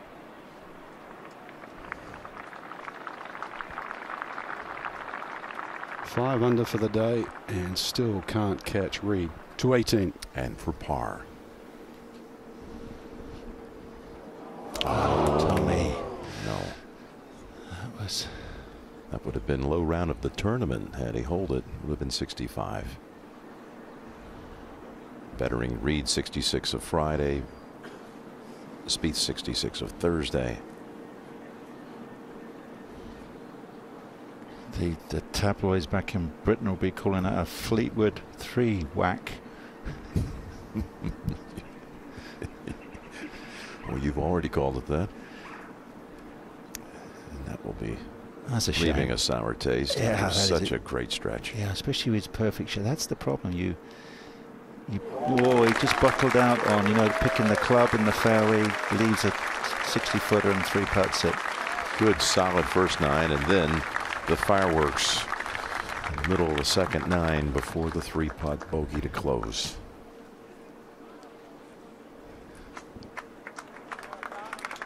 He drops back into a tie for 4th with Rahm, Stenson, and Leishman. Here's Stenson at 11.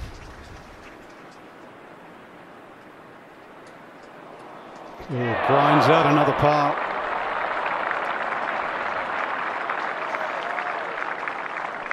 It's fine. 6 under to 16. And this was a moment ago. This is Jon Rahm, 9-iron.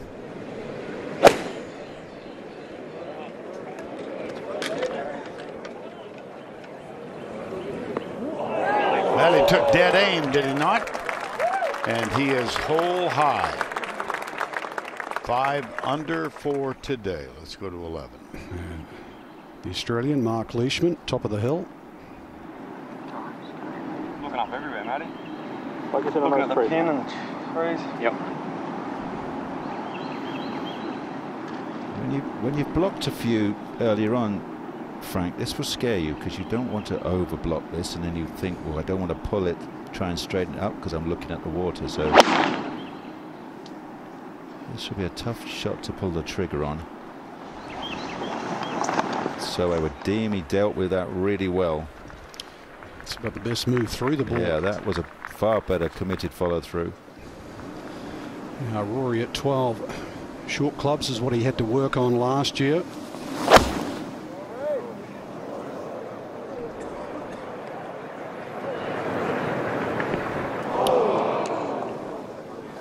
Wow, where was he going? It's a good 10 yards right at the flag. Oh, look, he's got a gap wedge. Well, you see 9 irons. Yeah. Yeah, I like that. Basically, just right at the flag. Yeah, just right at that other tree. Right to it. Yep. Perfect. Well, Nick, we know his stock shot's just a draw. He can aim that just inside the right edge. Hit this one with his eyes closed. And he's very comfortable with that. You watch, he'll take that one on. Maybe held it off for a little bit of safety. Yeah, that's fine. Yeah. I went nowhere. Yeah.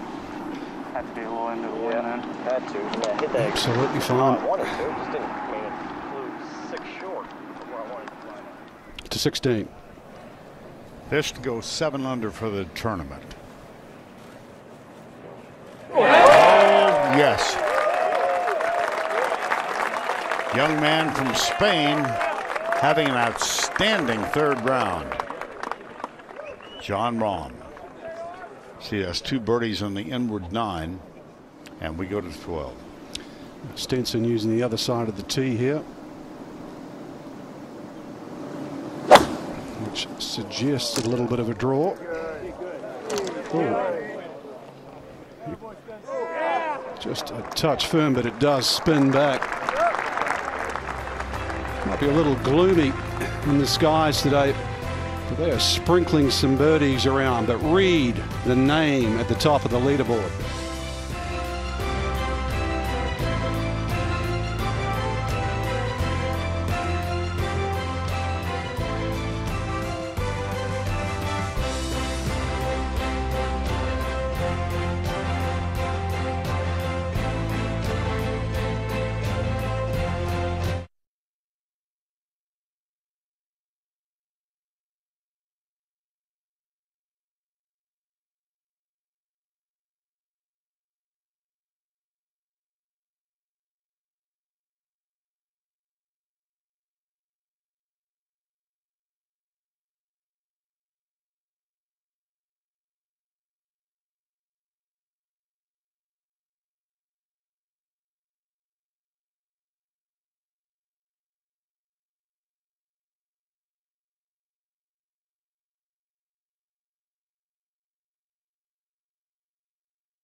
And Patrick Reed right now just simply putting one foot in front of the other. Good drive here at 11. Safely on the front of the green. In search for his first major championship. Look at that, 3 straight birdies. 5 times he's got on that run. That's why he's sitting at 12 under.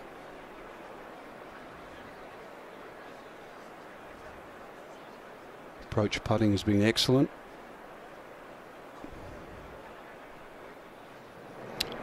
One hole ahead, McIlroy at the base of the bunker.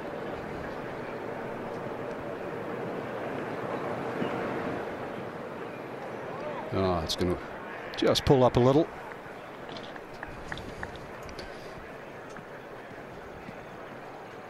But if you know your history, Bobby Jones was born in 1902 on St. Patrick's Day. So maybe there is luck of the Irish, perhaps today. Now Reed, uphill. And this one will just keep turning to his left.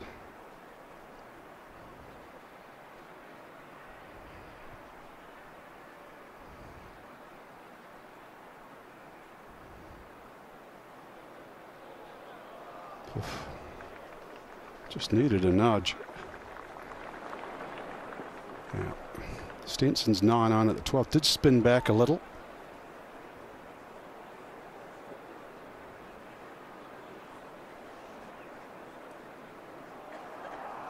Never really on line. 3's all he's going to get. Reed will clean up here back at 11.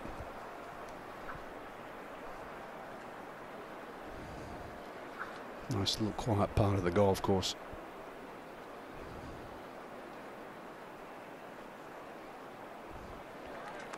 Collect his thoughts, see his name at the top of the leaders board with a 3-shot lead currently.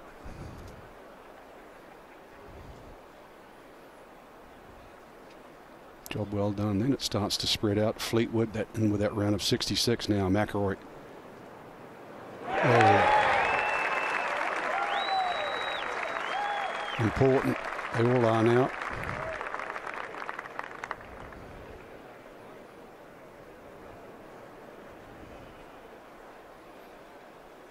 Now Leishman.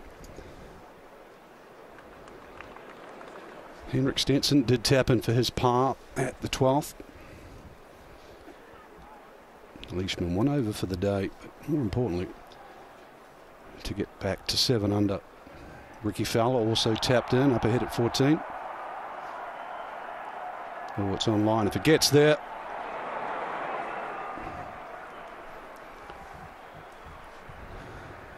Just been a little out. And a little is a lot around Augusta National. So Patrick Reed at the moment cruising at the top. But Rory McIlroy, what a charge. 5 under. Ricky Fowler also going well. Jon Rahm not completed, but at the bottom of that list, Tommy Fleetwood with that tremendous round of 66, and he's with Amanda. Yeah, Tommy, you entered today with back-to-back even par rounds, and then you come out tying the low round of the week with that 6 under 66. What was the biggest difference for you today? Apparently my iron play. You know, the course was playing a lot easier. Greens pretty soft. The wind wasn't really blowing very hard, and if you're going to shoot a good score, today was the day to do it. Really, it's a bit weird walking off disappointed with a 66. But yeah, I played great, and it was just nice sort of to get it going on that back nine because I felt like I played really well on the front, and I was hitting plenty of good putts, just wasn't all in anything, and then it was just. You know, after like misjudging a short 1 on 11, it was nice to get something going after that. Your iron play, you're alluding to that proximity of the hole, improved by 16 feet today compared to yesterday, but you're searching for that first win stateside, for that first major championship. What's going to be the key for you tomorrow to stay in this? It looks like how Patrick Reed finishes up at the moment. I mean, no, today it was just about doing the best I could. First weekend I've ever played at Augusta. And yeah, I wasn't thinking about the lead at all. Clearly, I got a lot closer. and it was nice sort of playing those last few holes with a bit of adrenaline and getting closer and closer. And but there's nothing you can do about the other guys. So for me, it'll be same as I did last night. Didn't really do much. Went back, rested, same as I did this morning, and just go out and see what we can do. Whatever you did, it worked. Well done today. Thanks, Tommy. Over to 12. Yeah, Tommy Fleetwood, 12th ranked player in the world. The leader, Patrick Reed, 24th ranked player in the world. Tee shot away here. A little deep. He has yet to birdie the 12th hole in his career at the Masters.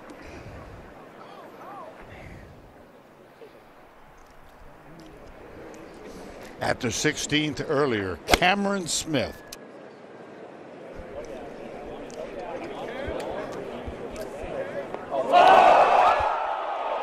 Almost.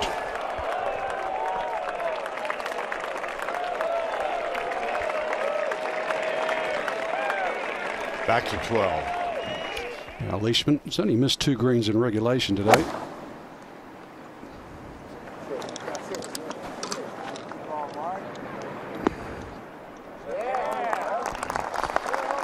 A lengthy one.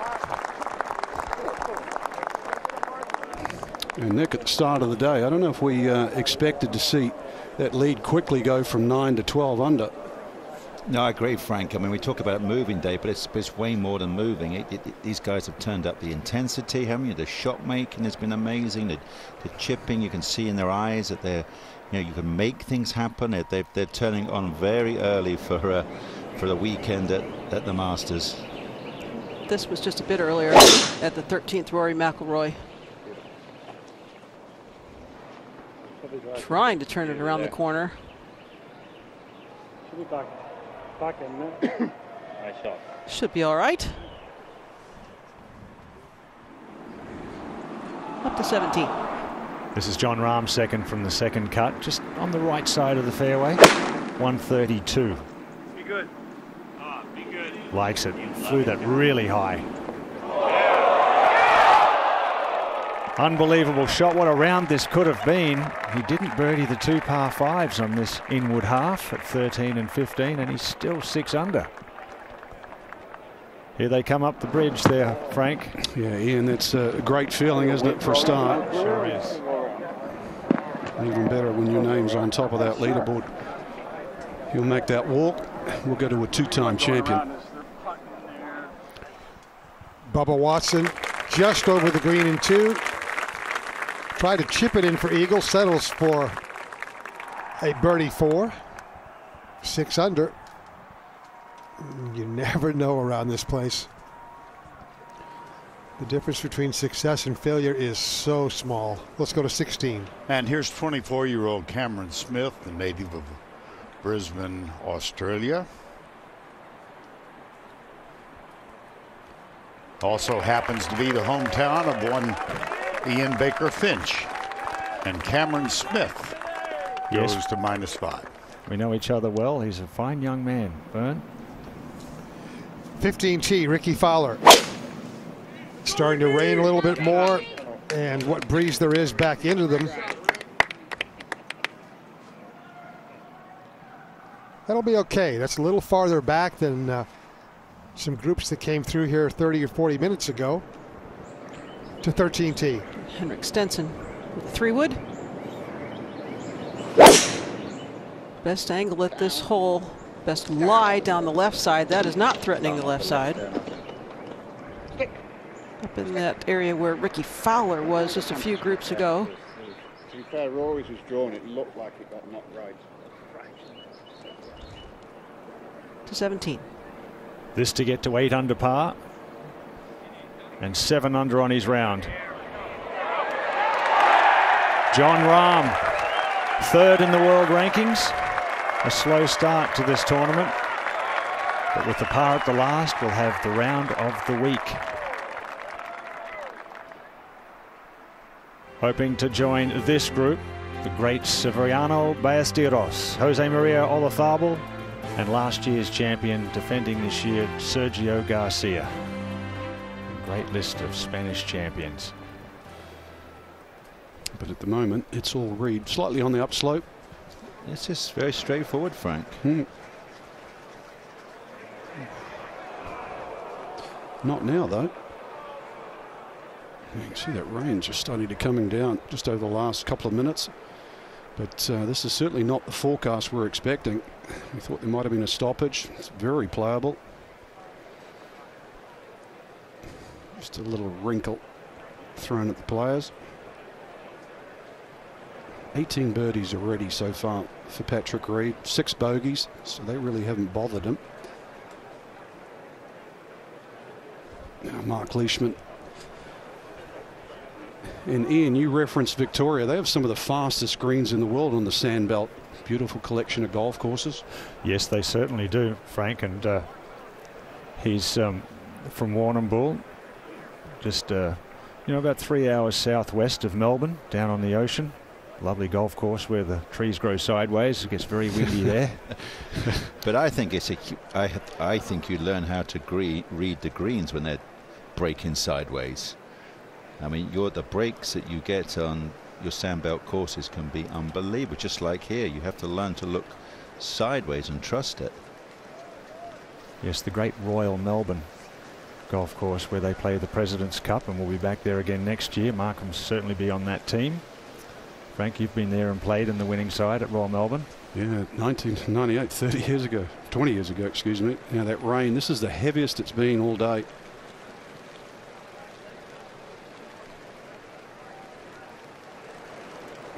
So just another par.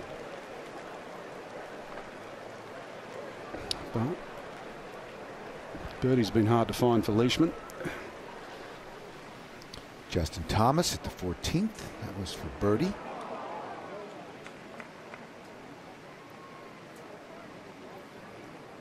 And we made it 1 under for the day. 4 under overall. Yes, the rain is really starting to come down now. It's not the warmest of rain either. No, it's not. Well, that was Stenson just laying up at the 13th, and it is definitely getting cooler out here. The rain, as I said, hard as it's been all day. Just another thing you handle as a professional, and so important. Don't even start to complain about it because it becomes toxic. Just what you have to do. Keep things dry and keep moving on. Yeah, but some people do complain, Dottie. And stay away from them. I'm surprised they haven't got their sleeveless waterproofs out right now, because you're going to get pretty wet right here. You've still got another couple of hours on the golf course.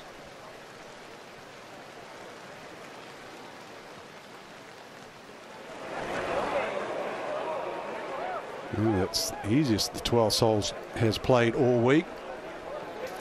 Maybe the rain, maybe not. Soon we'll find out. Makes it more interesting for us. To 18. And Rahm. Birdie's off of 16 and 17. Wow, look at the difference the weather is making, Jim. They've lost 40 yards on their tee shots. 13. McIlroy from 193.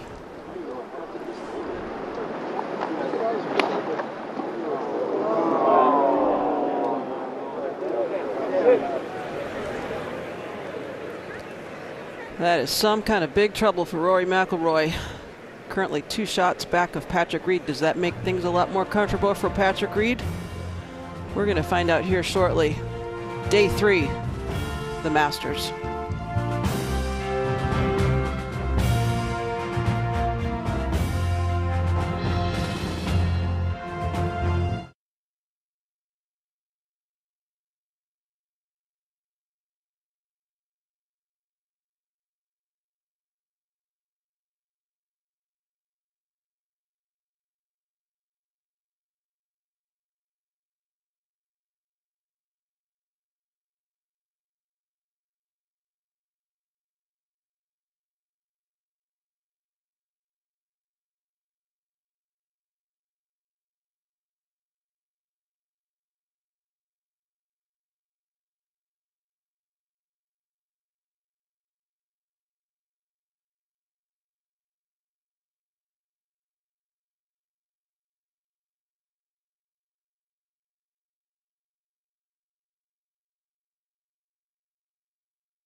For real-time scoring, live video, news, and more, visit Masters.com. Skies have opened up in the last 10 minutes, and McIlroy is caught up into the azaleas on a hole called Azalea, the 13th. Jim, they have not located the golf ball yet. I remember Dottie did something similar here a few years back, pulled an 8-iron on something into the left of the green, but this is way more serious because even if they find it, which it looks like they have.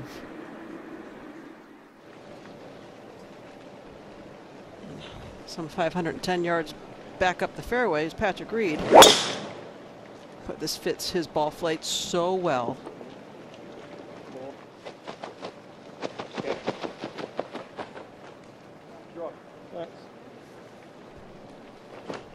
Just fine there. Birdied the hole both days getting to this point. How something so beautiful can be so ugly, Nick. Well, you can see the ball in flight in the center of the screen. Yeah, it's about 2 or 3 feet. I think they have found it. They have found it. Yeah, but right now he's deciding if there's any opportunity to play this shot. Last thing you want to do is compound a mistake at this point, though. Well, he's got no line of sight. He's got no 2 club lengths. His only options really go play it or go back and have another go at it. Correct. Isn't that amazing? He hit the most unbelievable shot on the 5th out the bunker, and now this is an unbelievable shot. This was a straightforward shot for Rory to hook one 20 yards left. That's another jaw dropper. With all of this going on, Henrik Stenson's back there trying to figure out how to play a third. And here is Henrik Stenson on the downslope. We're going to skip it up on that little bit of a level, but the little extra moisture now will be part of the factor. I think he can throw this ball further into the hill, Nick. It's a long, steep climb up into that corner. It's a very gradual rise, so you have to take way less loft. He did throw it further up there. Now grow some claws. That is the little bit of water on the surface will not let the ball check quite as quickly. This ball must come out, or this is a compounded mistake. Just trying to chop it down into the gully there, short of the green. Correct. And did. Well done. Really well done. Ball's actually on a little bit of the upslope. Well, as we'd say in England, you come out smelling the roses, but it was azaleas. To 15. Ricky Fowler had a 239-yard approach shot, left it here. This for eagle.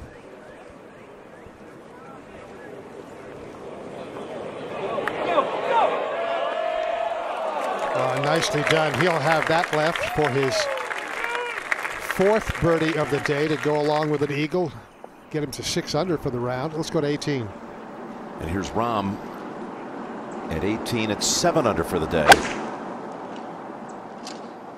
Cover that. That hit is so fat. Go. Cover that. He knew it. Okay. That'll settle off the front edge. But he's been 11 under over his last 25 holes. Be a hard-earned par to close. Let's go back to 13. Rory McIlroy trying to make a hard-earned par of his own. Surely he's had all his luck today. What do you think?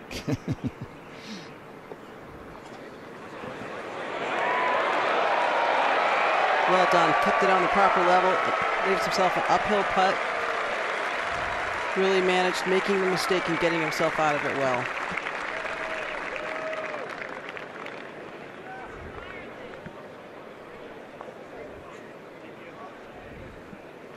When your short game's that good, it so frees you up.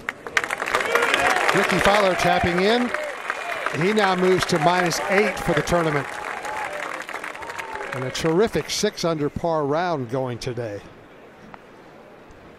Back to 13. Henrik Stenson from just beyond the green.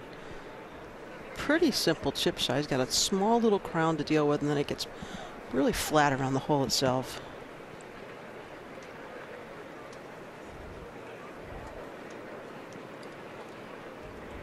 The surrounds with this sort of water coming down, though, would be a little stickier than they would have been just a few minutes ago.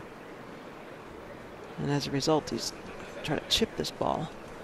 I've seen a few putt from back here. But I like this play with how the conditions have changed. This is one of the qualities you have to have at Augusta, Dottie, the ability to hit a 1-yard chip shot, a 2-yard, 3-yard. That's all you're trying to carry it.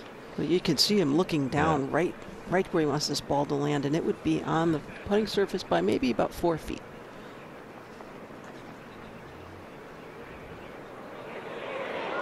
Beautiful.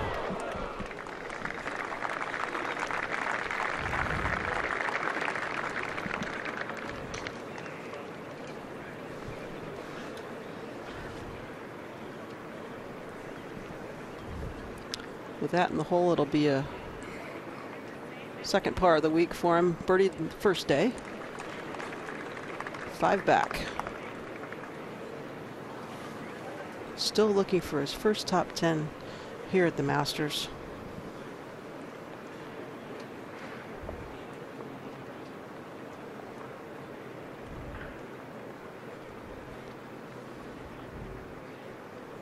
Big putt for McIlroy.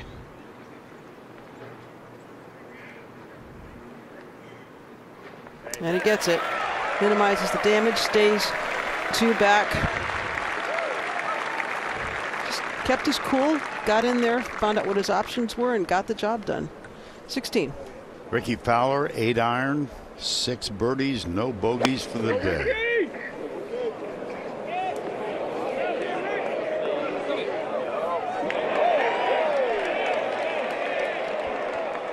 Don't go too far.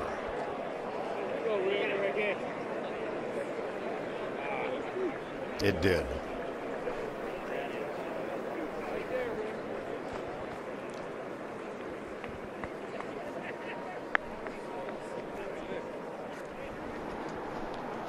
Let's go to 13. Where Mark Leishman is already laid up. And Patrick Reed at the top of the hill. While we're waiting, we're going to go to 18. And find Rahm. Well, this is flags on 30 yards. 90 feet. Just seen Tommy Fleetwood. It is pretty straight. It's all about touch now. This looks pretty good. Oh my goodness, is that any good? 90 feet to 1.5 feet. 13. Patrick Reed from 228. The line is the center of the green. Simplest putt from there. Straightest putt from there. Did you see that recall, Dottie? He loved it. Did I say center of the green? Well, he turned the draw off the center of the green. Best of the day. Yeah. That'll stay. Yeah. It's going to be very interesting how he handles all the emotion now. When you start thinking, I've got a bit of a cushion, and does your mind start wandering? You watch this, just watch the follow through. It's a fabulous shot, but he knew it.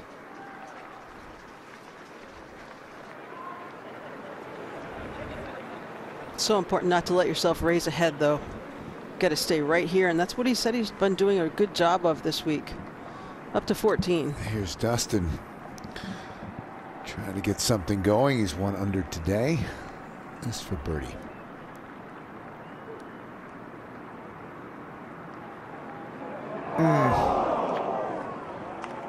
Spent a lot of time looking at that, but we'll have to settle for a tap-in par. Back on the tee. Here's Rory.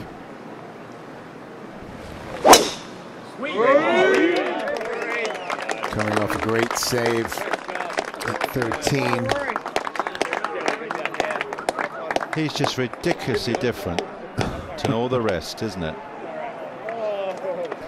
Nicely done. Welcome to the supernova. Patrick Reed, the lead is still 2 But Rory in the conversation, 2 back, 5 under today. Rickie Fowler's there. Jon Rahm, an outstanding day.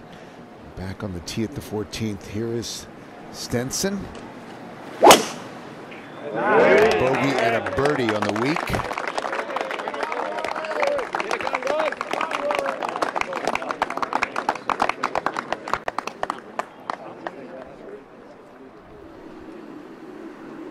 And after that layup, Mark Leishman from the downhill lie.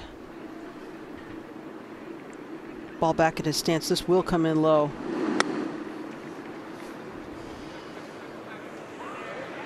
And that is the difference of having just a little bit of water on the surface. Not able to stop it as quickly as they were earlier in the day. Things just not as easy for Mark Leishman today as they were up to this point. 18. And Jon Rahm is just 23 years old. He's 3rd in the world. And this is his 25th competitive round in a major. Knock this in, it'll be the first of those 25 rounds without a bogey. And that's a 65 as he puts himself in position, Nick, to make a run at a title and give this event back-to-back Spaniards as champions if he was able to pull it off. And we're not surprised. He's got so much talent, so much potential, so much strength, and a magnificent putting stroke as well. 16. And here's Rickie Fowler. Long birdie attempt.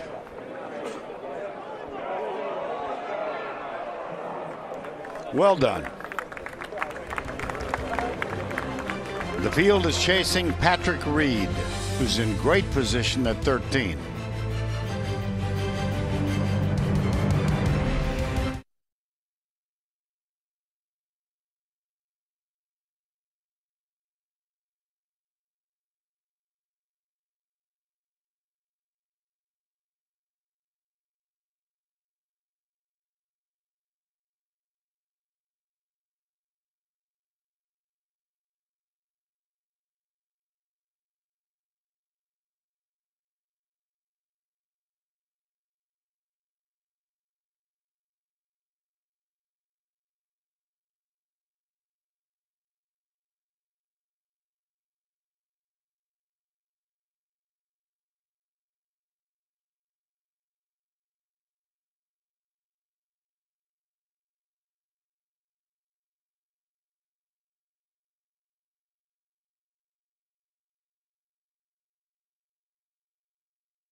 Rickie Fowler to save his par. Good 2-putt. For the moment, he remains 3 off the lead. And we go to 13. Where Patrick Reed has this 12-footer or so for eagle. It'd be the second eagle of the day. The amateur Doug Ghim made an eagle earlier. In fact, it was Ghim's second eagle of the week at this hole. Just off the left, Nick. This ball has not been breaking as much as the players think. His feet are actually on a little crown that would threaten to put the ball out to the other direction. He's read all the right to lefters so well. Wow. Got it.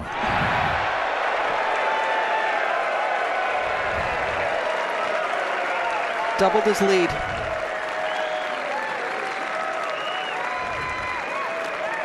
Now, the battle for this guy, because he runs so hot, so intense, is to bring it on down. Still have 5 holes left. Take a look at another look at that putt. As it's been all week, just tremendous speed. Even if they miss, they're not going to miss by much. Another fist pump. 13 under par. Let's look as the day has gone on. Patrick started with a 2-shot lead. 410. Even with McIlroy. 445. 3-shot lead. Now it's 4. And again, Mark Leishman just not as sharp as he was the first couple of days. Didn't putt particularly well yesterday.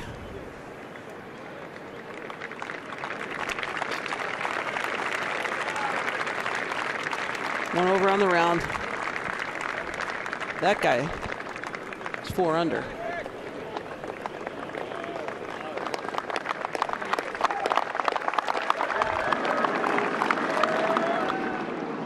To 14. And now Stenson is 50 yards behind Rory. 174 left. Again, very accessible hole location today at the 14th. Back and left. And Rory standing in the 14th fairway, heard the roar from 13. How will he respond from 121?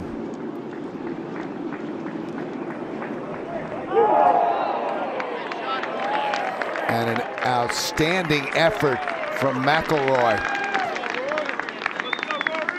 who suddenly is 4 behind. 17.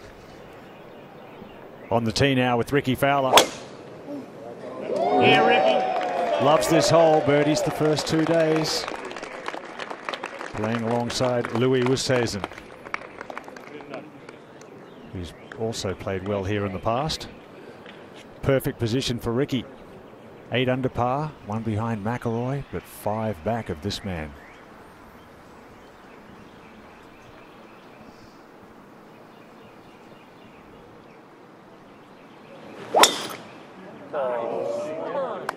Somehow miss it. Oh, you're not going to miss it. And that will find one of those Georgia pines. Oh. Yeah, pulled that one, came over the top.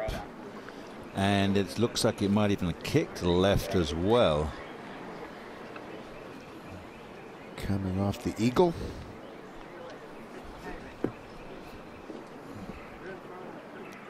He has just been flawless today. But work to do here at 14. Now Leishman.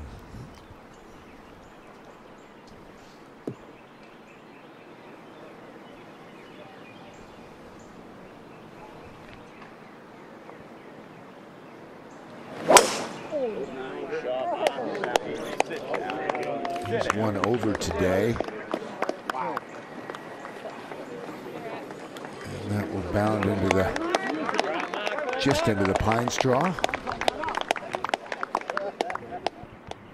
Up ahead on the green, Stenson.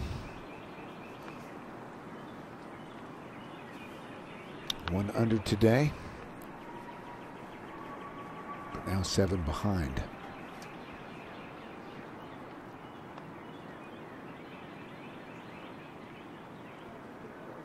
And that lost the line early.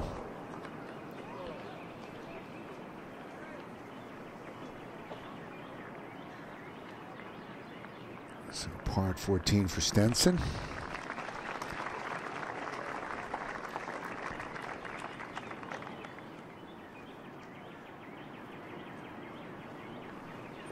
All pars here on the second 9.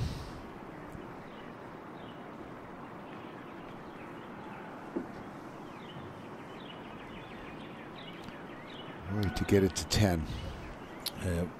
Bill, Rory's goal today was to keep all the putts on the high side, and I love it when he says hope for the best. He's certainly doing a lot of better than hope. Oh, that was a misread. And looking back as if it hit a little something on the way. So collecting himself, had a chance here. Could tell from the roar that there was an eagle at 13 behind him from Patrick Reed. Let's go down to Amanda. Thanks, hero Jon Rahm. And John, what a turnaround for you. You began the week at 3 over par. You're leaving round 3 with the low round of the tournament. What was the big difference? Nothing really. I was playing really good golf even the first day, but 2 balls in the water on the last 6 holes. You know, double bogey coming in is going to cost you a lot. And then, you know, I just kept playing the same way. But yesterday on the back nine, he kind of switched. You know, I made a few putts, got the confidence going, and then today I just kept that going, right? And I think I would say the biggest difference is being able to hit a couple more fairways and then be able to convert the putts. And then we'll getting a little lucky on chip-ins like 8 and hitting the flash thing on 13. You know, that's just part of days like today. But the difference has been nothing really. Well, let's take a look at some of those highlights, because I said you've shot 7 under before. You said not at a place like this. It does feel different as we pick up your second shot on 1. Yeah, that was very unexpected, I'm not going to lie. With the wind left to right, I had to hook it so much, I didn't expect to get it to where I did. And, you know, it was a nice 9-iron that I hooked. To be honest, I couldn't believe that posted on the green. Then this birdie number 2. I mean, good bunker shot, can't do much more, and lucky to make the putt. And then we're going to pick you up your 3rd shot on the 8th. That was about as good as a lie you can get anywhere in the world without teeing it up. I mean, to get that much spin out of there, you know, I mean, I just got the hole. I was trying to hit it somewhere inside 10 feet, to be honest. And then birdie at 10. This was probably the most impressive one all day because of the lie. I had the ball way below my feet and above my feet, and I had to slice it out to the back. And birdie at 16. Man, that was a good one. You know, you can see my emotion. Kuchar gave me the little read there from the other side, and then, to be honest, I still can't believe this putt got to the hole because it barely gets there. It's you know, those two, you know, meant a lot today. And 16 was the one that got me going through the last few holes because, you know, I had missed a couple putts. I was in a par streak, and to be able to make that one is what made the difference. Explain why it feels different. You know how to win on the professional level, but what makes this place so different? Oh, well, the why it makes it special is because the first round I've played this solid on a major championship, not only in Augusta, it's just been, and even the PGA Tour, I can't remember last time I shot, you know, 7 under besides Palm Springs. I really didn't play that good as today, and shooting 7 under here is like shooting almost 15 under somewhere else. You need to play so good, and especially going bogey-free, right? But yeah, doing it at Augusta where Spanish history is so big, Sergio being defending champion and getting close to contention, it's obviously going to mean a lot. It was fun to watch. Good luck tomorrow. Thanks, John. Out to 14. So if anything, you want to be like short. Yeah, I mean, if worst case scenario ends up short. Yeah, so that's just fine. Patrick Reed has spent a lot of time going over his options, Nick. Well, he's still got about 210 yards to go, and I'm not sure if he can get it all the way to the green, but starting to think about where to leave it.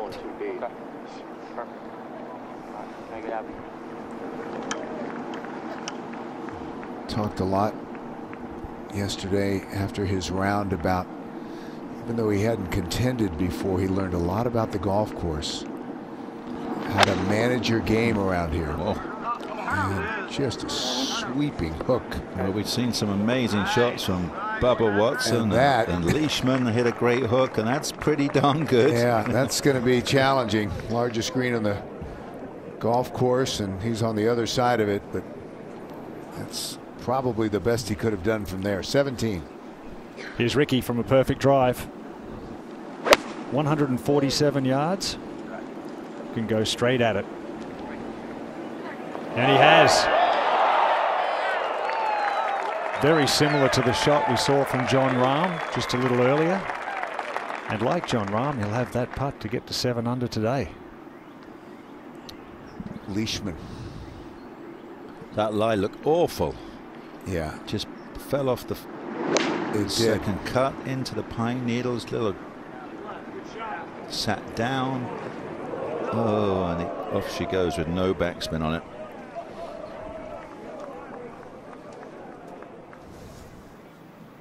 $15. Rory McIlroy on the tee.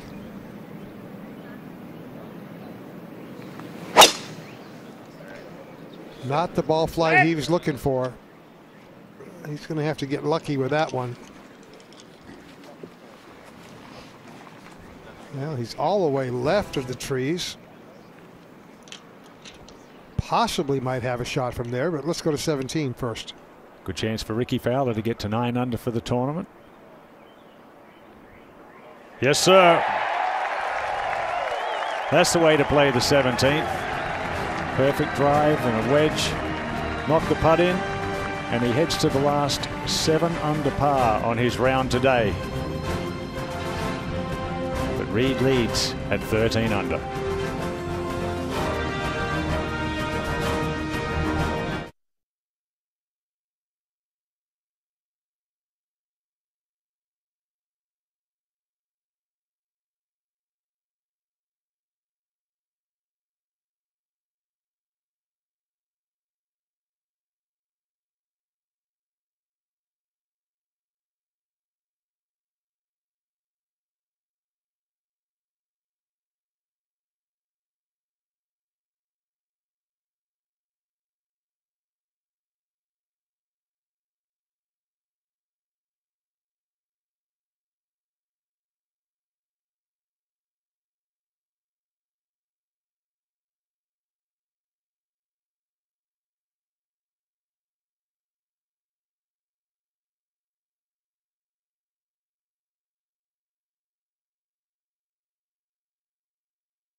Some of the biggest names in the game have given Augusta its best shot, but Patrick Reed not only unflappable, he's advancing that lead with a 4-shot advantage at the moment over McIlroy and Fowler. Rahman with 65. Watson and Stenson, Leishman and Fleetwood all in a group at -6. Dustin Johnson with birdies at 12 and 15 after making a double at the 11th. And 20 players in red figures as we go to 15. Jordan Spieth tugged his drive left, had to lay up to 101 yards, pitched it to there, makes his birdie putt. He gets to 5 under. But it's been a little bit of inconsistent play from him since the first day. Let's go back to 14. Mark Leishman.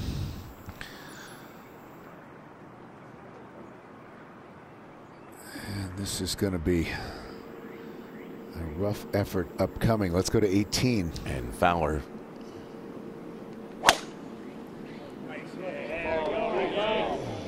Just watching it closely.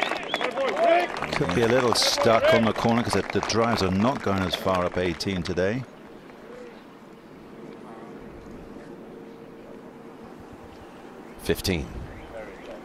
Henrik Stenson,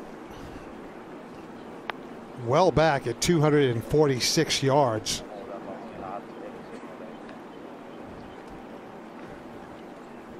For the moment, raining very, very softly, not much breeze.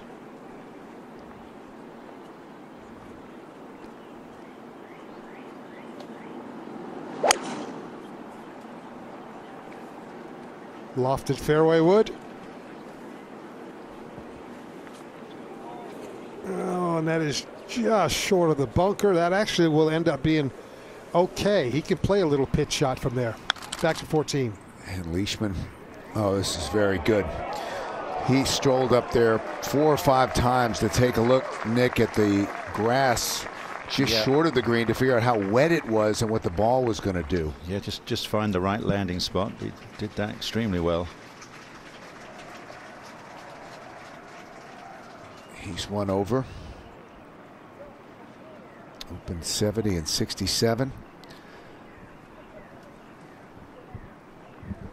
And now Patrick Reed surveying just about the longest putt you can have, almost 100 feet to 15. Shot. Rory McIlroy had 217 yards to the green. But I believe that's just a layup. Yeah, I had a clunk as well. Yeah, I thought it might have caught the top of the tree.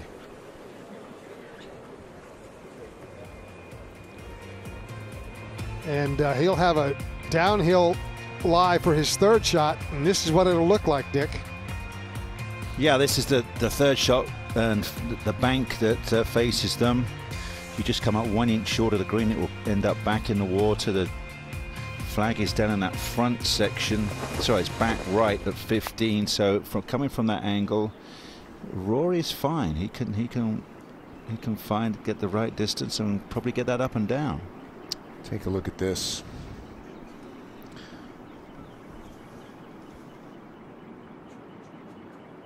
It's got to be the longest putt of the week. I've got 98 feet. All things considered. Not bad, 18. And Bubba Watson for par. Came out the right-hand bunker. Oh, how about that save? He's holding an awful lot of good putts and now being at 6 under. He's been lower both Friday and then Saturday. 73, 69, 68 today. Bubba 7 off Reed's pace.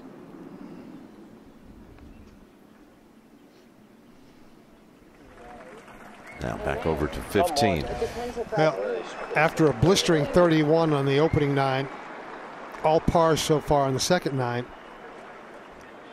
Needs to get it up and down from here, 89 yards to end that par streak. Well, it shouldn't overspin. No, but if he gets it too much past the hole, it can run away.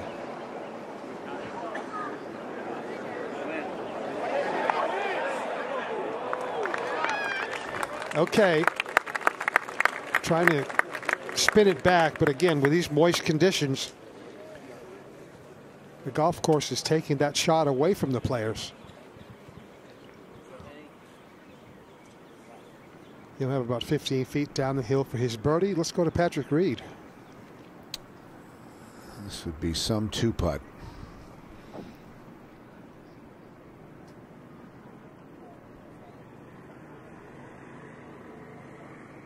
From 100 feet.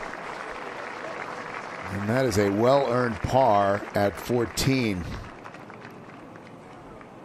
His putting has been spectacular this week.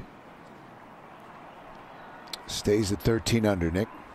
Well, it's confidence, isn't it? I mean, you've got to have a trust your stroke. You've got to trust your read. And once you start seeing a few go in, and he loves that. He'll talk himself up, but he's mighty superstitious as well. So that's maybe knocking him down, keeping him nice and quiet. Still a long way to go. All pars on the second 9 for Leishman, who's 1 over on the day. Let's go to 15. Henrik Stenson now ready to play his pitch shot from front right of the green.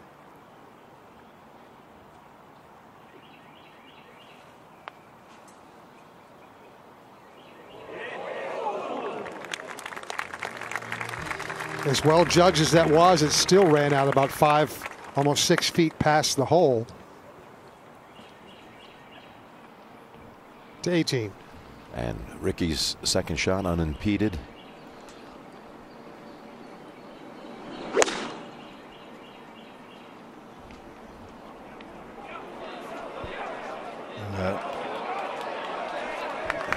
It'll stay there. Have to get to double digits under par. And if he hold it, that would be 64, one off the course record.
We're back at the 15th hole.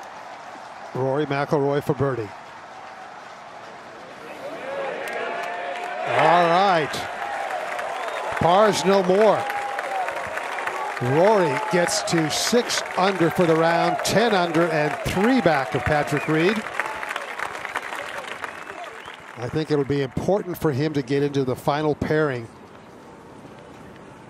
and just face Patrick Reed eyeball to eyeball.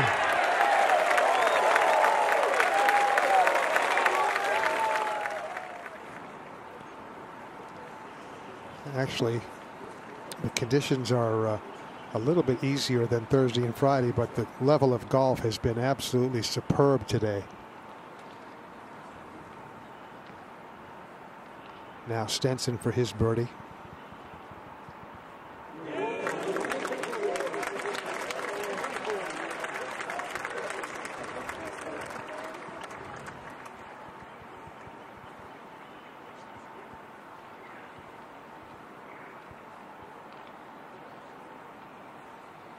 Oh, just gets it in the right side.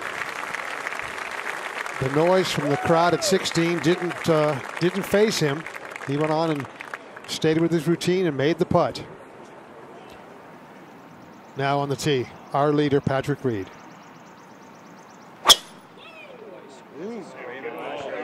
Again with that helicopter finish, trying to hit that low BB cut. But with the moisture on the fairways, the ball is not running out nearly like it did earlier this week. Let's go to 18. Okay, Fowler goes to about the halfway point. Takes a look again at this putt to close out what has been a superb Saturday for him. He's made 5 putts this week already in excess of 20 feet in length. It's the most putts from outside of 20 by any player in the field.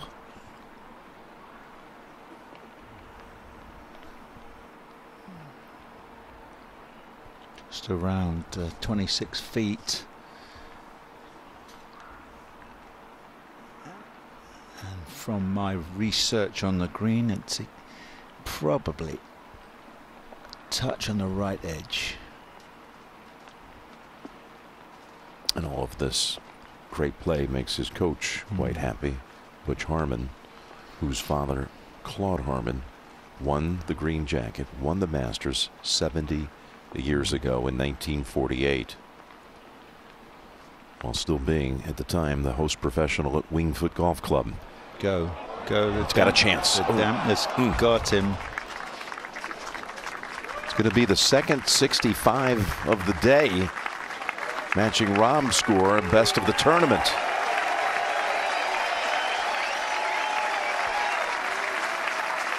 His first ever bogey-free round at Augusta. Playing with Louis Oosthuizen, who shot for the 3rd consecutive day, 71.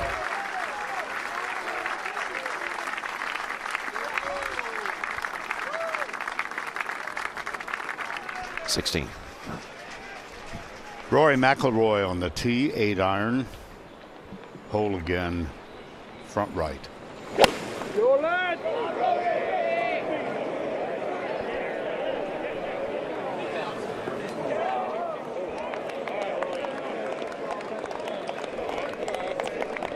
That's an awkward little gully to putt through, Vern. Down and up and then back over again. Indeed.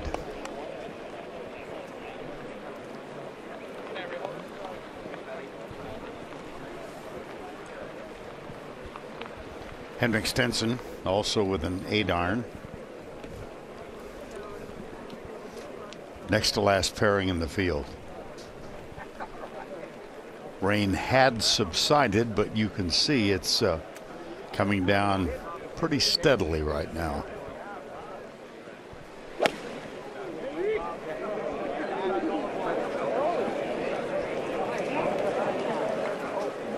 That'll head back down toward the bottom of the hill.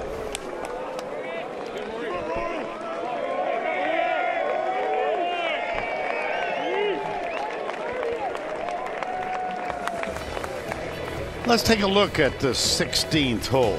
Yeah, it's one of the most photographed par threes in the world, and then we swing round from the water side. You can just see that ridge on that front right corner. They're looking at the right bunker. They know in there it's very dangerous, as Henrik discovered. Anything more than 2 paces left of the flag will head left, and there's that little gully, that tiny little upslope that Rory McIlroy is going to have to putt through. To 15.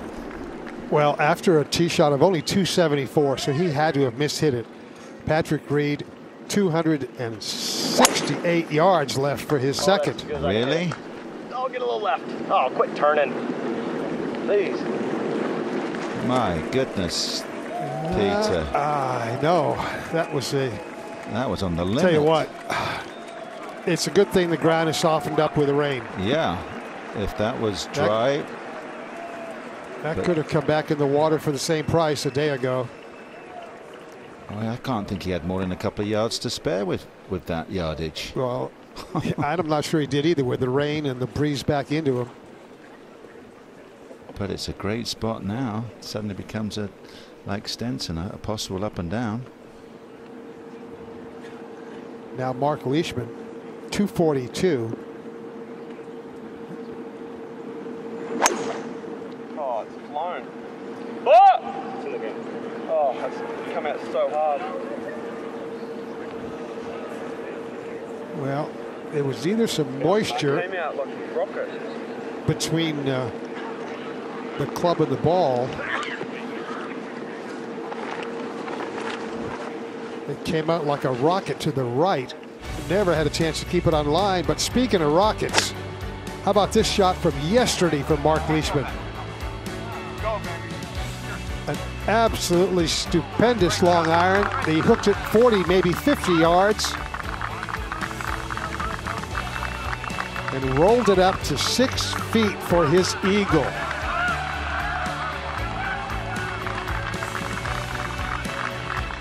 Terrific shot by Mark.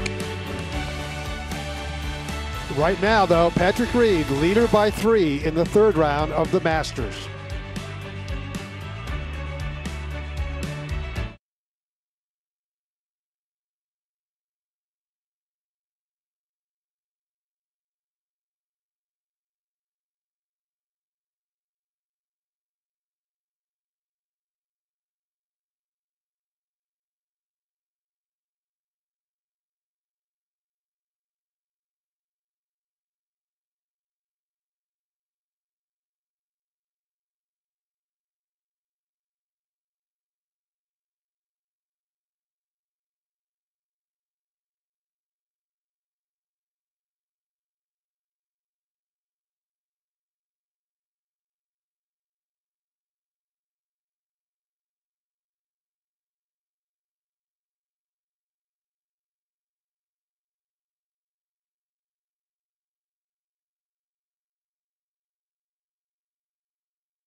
Try to tell people about the great young talent in the game. Sometimes the folks that don't follow the sport on a regular basis haven't quite adjusted their mindset to it yet. But you look at the leaderboard: Reed at 27, McIlroy at 28, Fowler at 29, Rahm at 23. They're the top 4 at the moment in the Masters. Yes, this young brigade is talented, and this game has a rich depth of talent.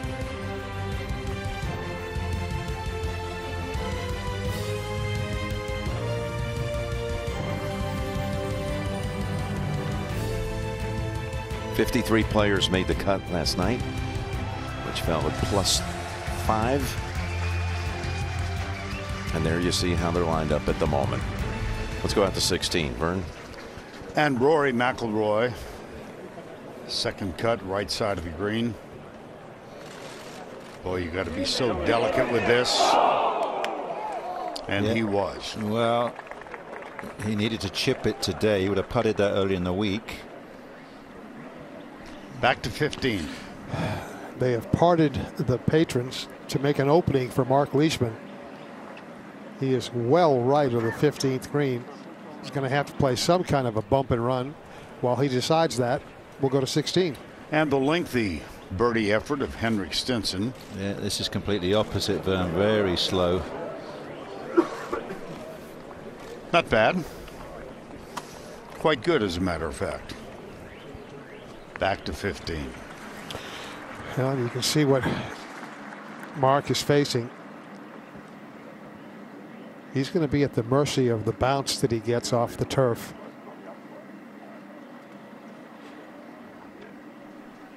Yeah, that's pretty firm and crunchy there.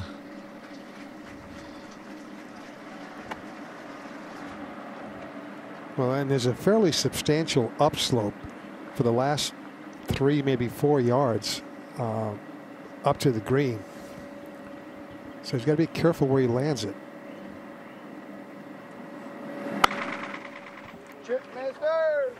Oh, he caught the downslope. He caught the downslope off the bunker,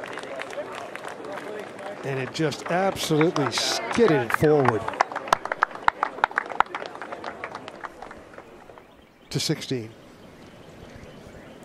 McIlroy for his 3.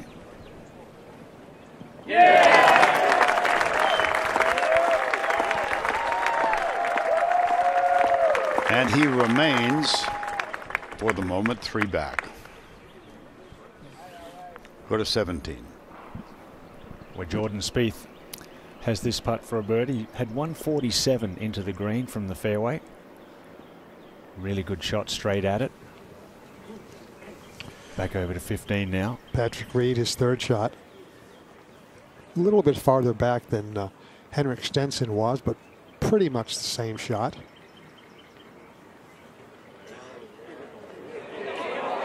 How about Patrick Reed?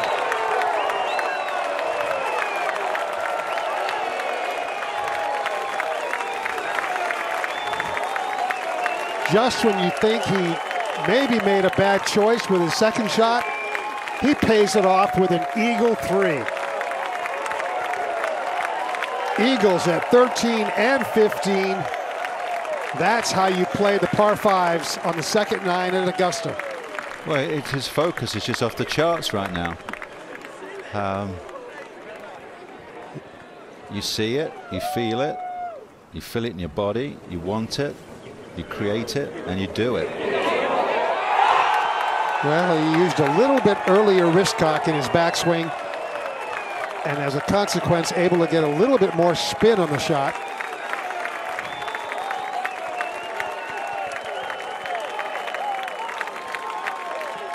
Wow. 2 missed cuts in his previous 4 Masters, but in fairness, he is a much more complete player now than he was in previous years. Then you go from all that intensity, Peter, and you just have to calm yourself down, and you have to start again on the 16th tee. Yeah, that's the lesson to be learned. And Mark Leishman needs a little bit of excitement to go his way. He's had 4 or 5 putts burn the edges. Nothing has gone in. And he is +1 for the day. Over to 16. And this was earlier. This is Stenson. And that's for a par.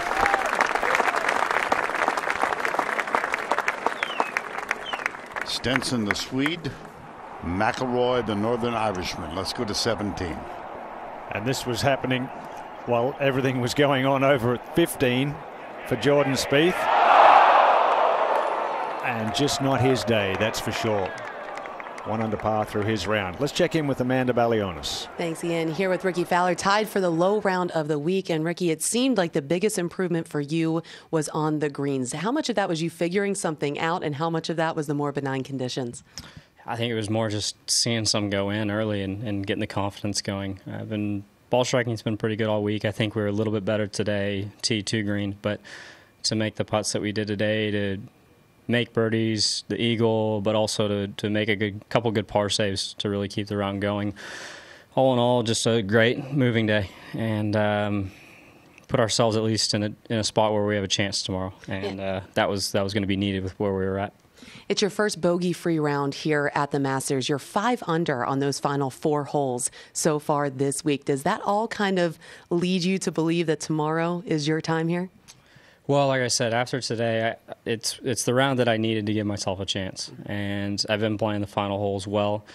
Really been playing, I feel like, the whole golf course. I got off to a better start today than most of the rounds, being under par pretty quickly, which was nice.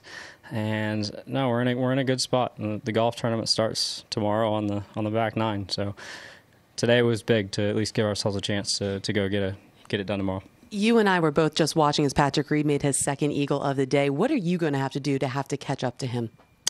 Just play solid golf. I can't control what he does. Obviously, it's tough to keep playing the way he is. Obviously, he's playing well. We just saw in the highlights, he eagled 13 and 15. He's riding the high.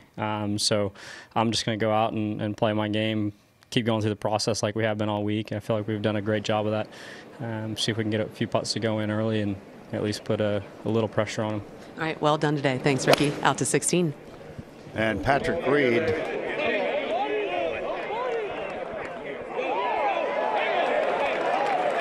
hold on.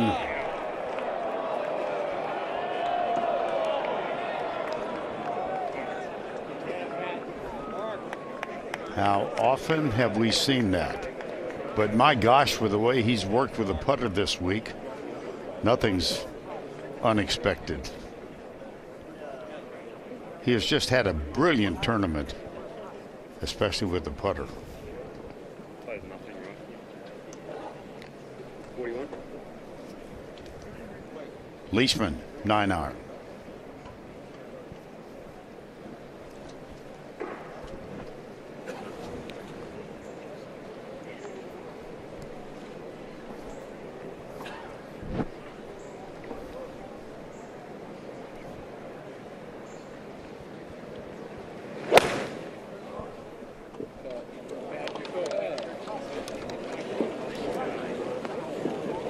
Watch out. Patrick Reed's going to have company. Matter of fact, Leishman will be first to putt.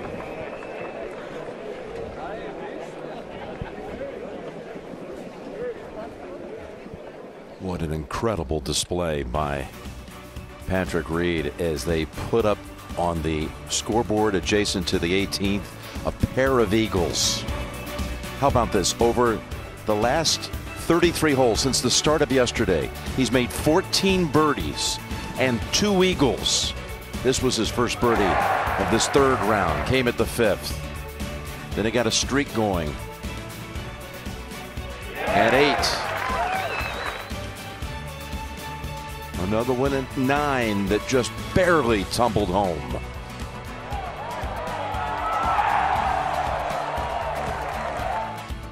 For 3 in a row at the 10th.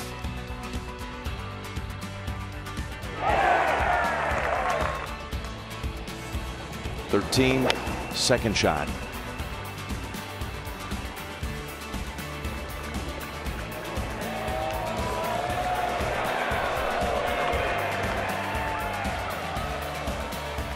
To set up an eagle try.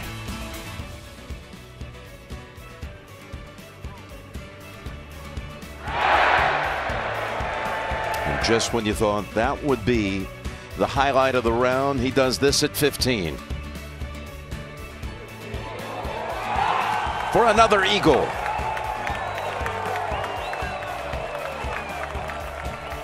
Again, look at the card. Look at the circles, the solid circles. That's 5 birdies today to go with 9 yesterday.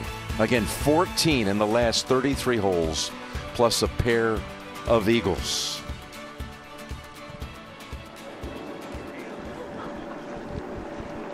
Back at 17 now with Henrik Stenson second. It's a little easier today, Nick, but it's not that easy. I really can't believe it. I mean, every single hole he's taking the optimum opportunity and making it. I mean, normally you throw a bit of caution to the wind, don't you? But you go up to the next hole and try to make an eagle or birdie, and he is. That's absolutely unbelievable golf. Exactly, he's doing it. It's all very well to say it's a little easier because it's not quite as firm as Rory plays his second. Just 132, get it up towards the left bunker short of the green. Light winds, a little more moisture in the greens certainly allows for more birdie and eagle opportunities, but you still have to do it. Leishman at 16.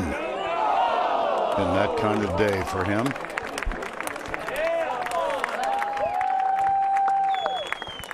Let's go back to 18. And this was earlier. Justin Thomas trying to close a round with birdie.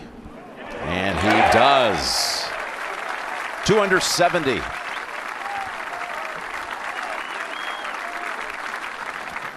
Back to 16. Leishman taps in for his 3. So he's at 6 under. And not that Patrick Reed needs an awful lot of help, but he got a good indication how slow it is up that hill. But you know, every year somebody does something unbelievable here, sets new scoring records or does stuff we cannot believe. 17. Yeah, not too difficult here. Little upslope. He's pitched it perfectly. Beautifully played, Rory.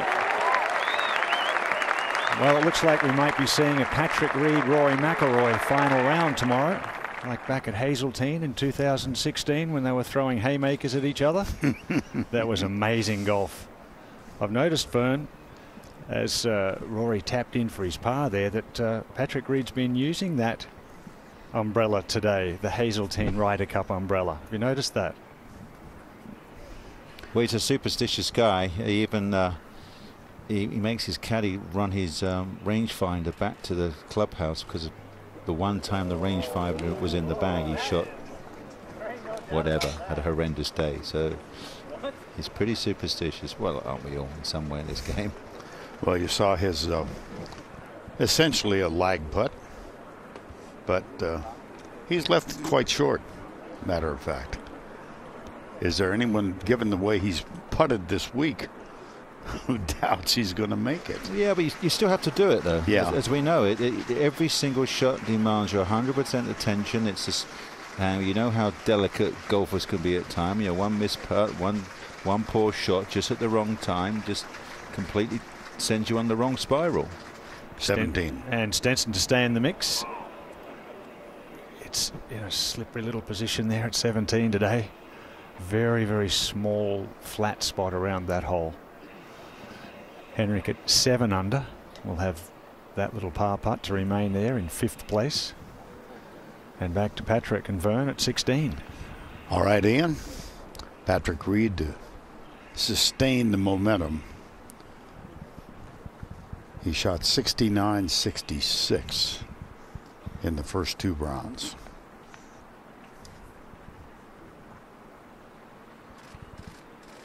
Oh my goodness. Nick, you called it. Well, it's not going to cause too much damage right now, but it's as I really trying to explain it, well, it probably actually would do him the world of good, because it brings you back down to earth.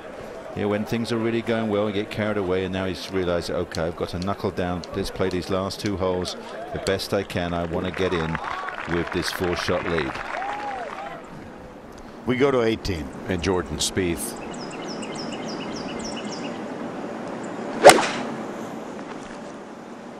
Oh, man, hold it up.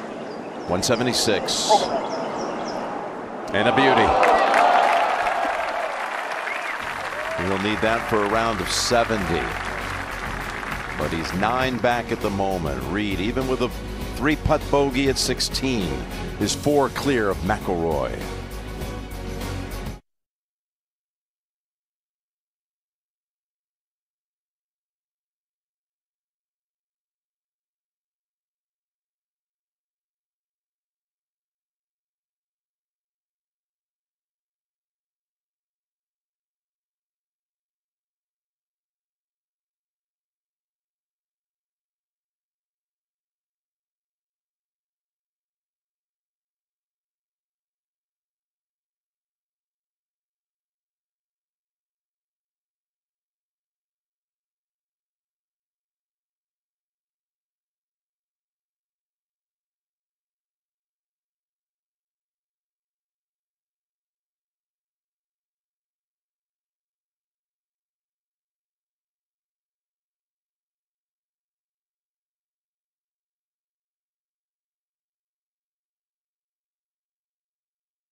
Patrick Reed from the tee with driver at 17.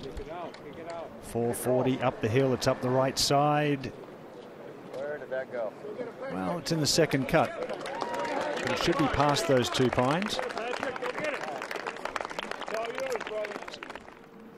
18T. And McIlroy trying to shape this a little around the corner. Cut it off the bunkers, but not too much. Oh, the huge magnolia on the corner. Oh, spits it out for Rory. That could make the difference. Make a 3, get to 11.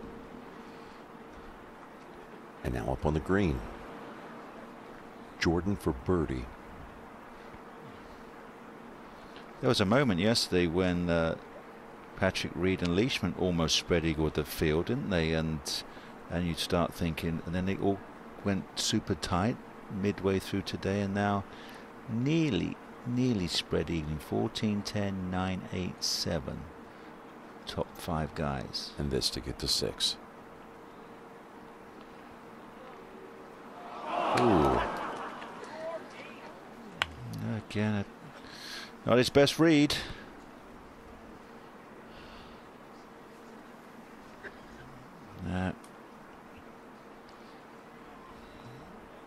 He has a mixture of everything, unfortunately. It can be a bad read, it can be a bad stroke, bad pace. You've got to. Amazing how the part of the game where all we're trying to do is move that face back from square, back 6 inches, back to ball square and through square becomes the hardest part.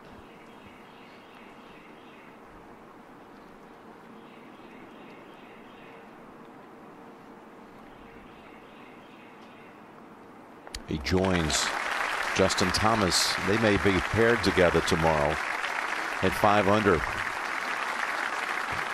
What do you think, Nick? There's not that many players in front of him. 8 at the moment, but you're 9 shots behind it. Yeah, that's the problem. That's a long way back. 5 shots out of second. Well, 5 back from Rory. That would be a marker if you could get to that and then see what Patrick Reed does tomorrow. Dustin Johnson made par at 18, got up and down to come in at 4 under in 71. Stenson's on the tee at 18.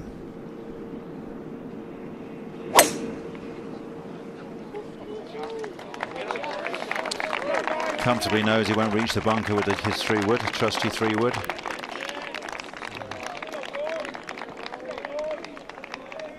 Here's how Dustin Johnson made 4.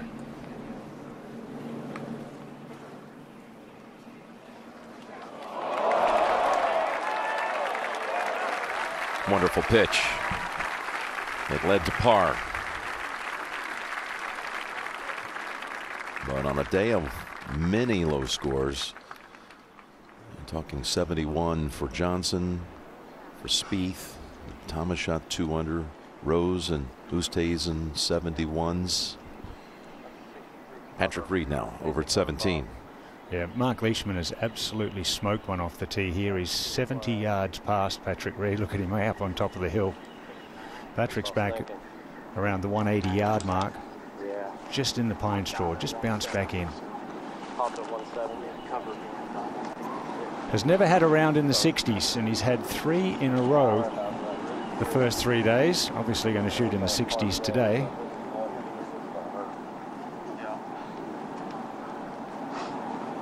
Just making sure he can get clean contact on this. Fortunately, he's standing out of the pine straw, so his stance, which is usually the hardest thing in pine straw. Good thing is at least the ball goes somewhere.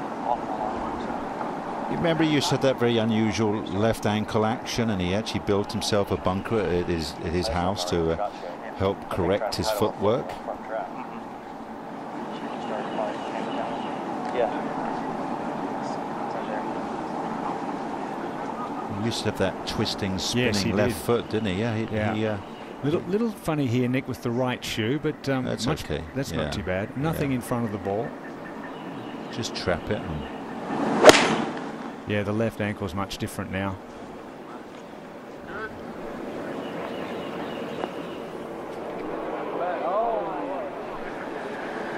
and down the bank. Depends on how far it runs down there, whether it stays on a slight upslope. You can't believe it flew that far. But you know, no one has ever shot 4 rounds in the 60s at the Masters, so perhaps we could see that tomorrow with Patrick Reed as we go to 18. Kind of an absolute must for Rory. His eyes get wider. Release, yeah, it's a fabulous shot. He'll have that putt for 65. 17. Can Leishman finish off in a positive fashion? Just get a birdie in the last 2, just over 100 yards. Nick, very important, I believe, for Rory to be in that final group tomorrow. Parring the last was a big thing for him, I believe, at 18, to play alongside Patrick Reed as we go back there. And that seems pretty assured now with McIlroy in there semi-close. Stenson staring it down. And it's not going to be enough.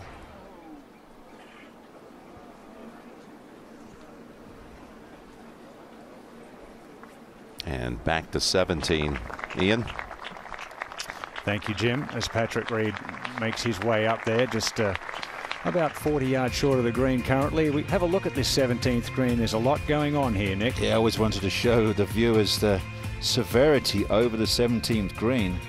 It falls off sharply. It's a good 6 or 7 feet below the green surface, and we're going to get a full-on demonstration from Patrick Reed on whether he can get this one up and down.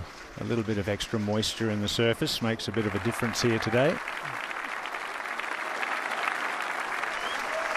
Rory stepping up to the 18th putting surface.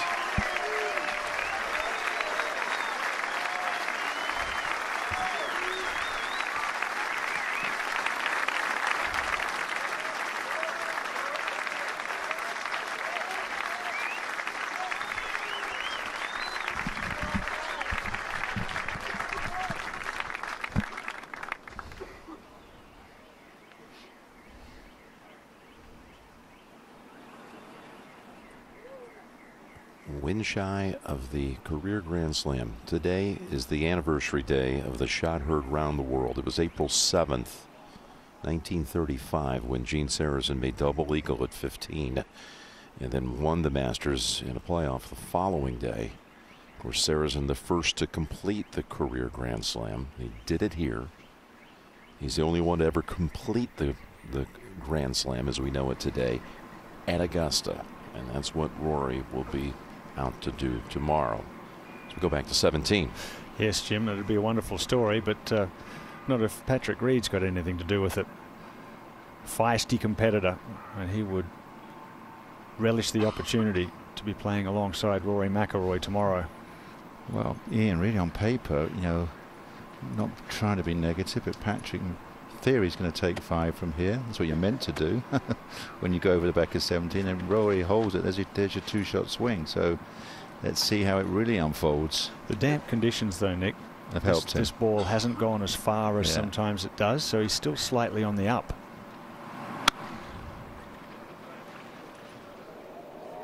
And he's actually left it short.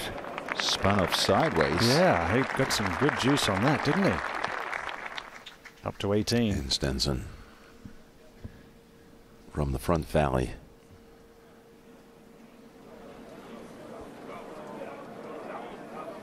Seen that all day. Missed on the left-hand side, but not terrible. He'll have that one just inside 3 feet for a round of 70.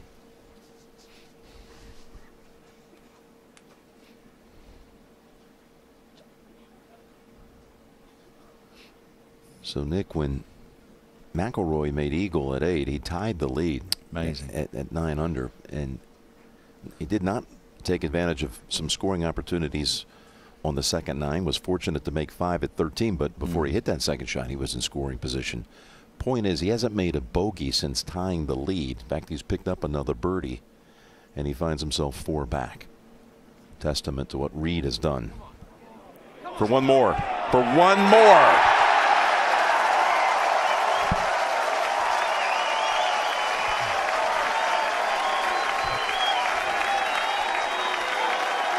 Only the greatest have that ability to make something happen when you really need it. Oh. That's our third 65 of the afternoon.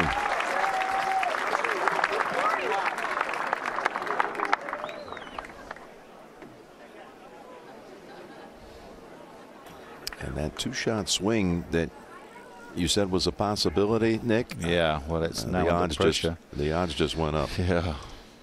That Reed will be able to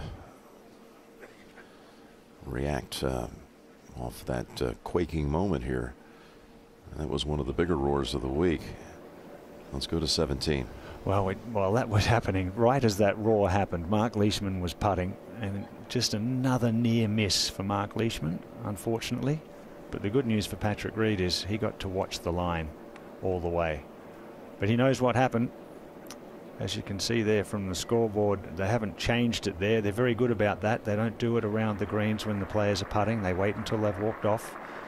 And then the patrons around it will have a bit of a cheer. Or not at times.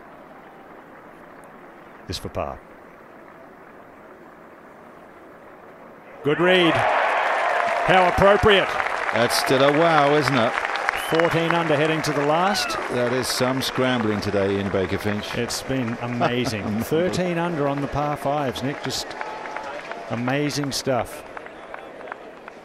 To 18. At 18. That wasn't just a good read. It's a great read today.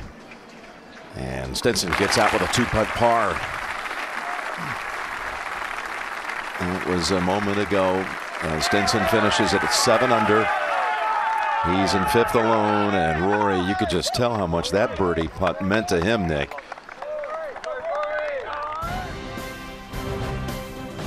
Well, his majors, they've all been won, by the way, when there were soft conditions. By 8 at Congressional in the U.S. Open.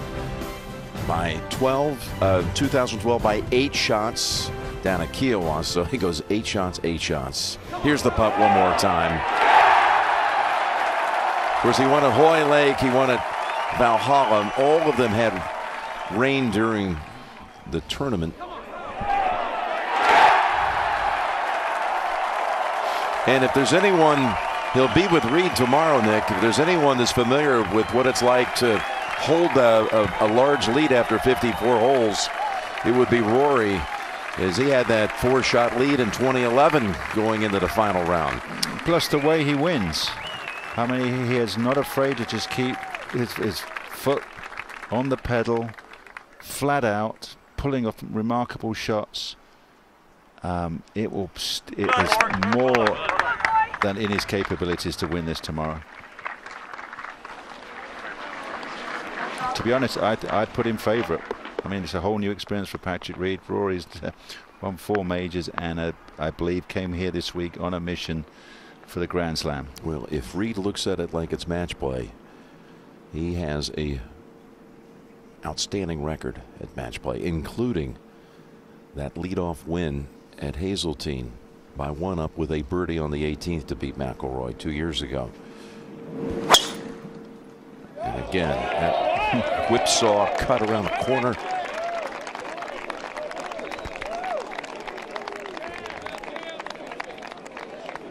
I like the comparison of that follow through to Arnold Palmer. I thought there was a little bit of Seve Ballesteros in there as well, the way he would storm off after it. That was some par save he made after the roar was heard all over the grounds here and well beyond.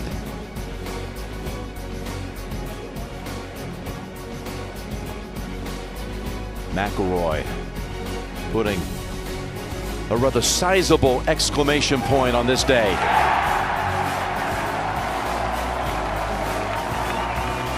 But Reed, for par, continues to knock him in. He's the 3-shot leader on his final hole.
You can see an encore presentation of this third round tonight at 8 p.m. Eastern Time on CBS Sports Network. And a reminder, tomorrow, our final round coverage, our live coverage begins at 2.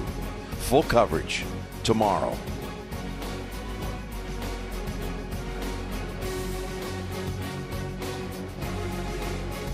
So Reed, if he makes 4, it would be a round of 67. With the 3 players behind him, 65, 65, and 65. I'm shaking my head up here. I've never seen that before. It's unbelievable. It's amazing.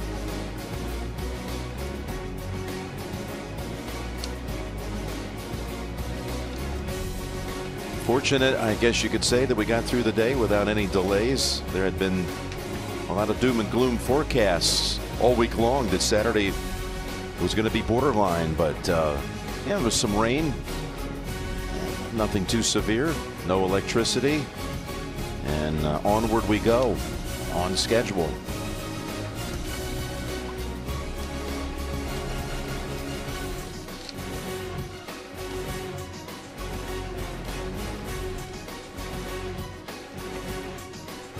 There's Fred Couples at +3, and again tomorrow you'll hear his story, how he won the green jacket in 1992. That's at 1 o'clock tomorrow on CBS before our live coverage at 2. Tiger in that group tied for 40th at +4, and Phil tied 50th at 7 over.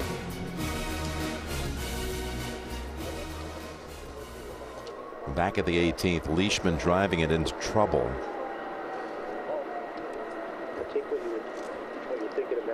And getting relief. Yeah, his swing was out of sorts right from the get-go. Not the same release, not the same tempo.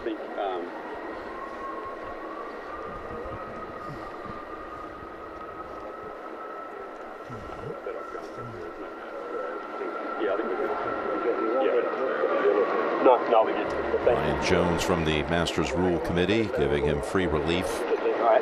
Hey, yeah, Bill with security. But he's still got 230 yards to go.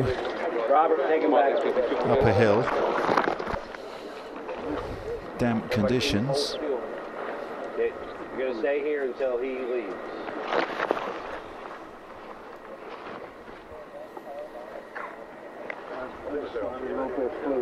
There is nothing there. Nothing.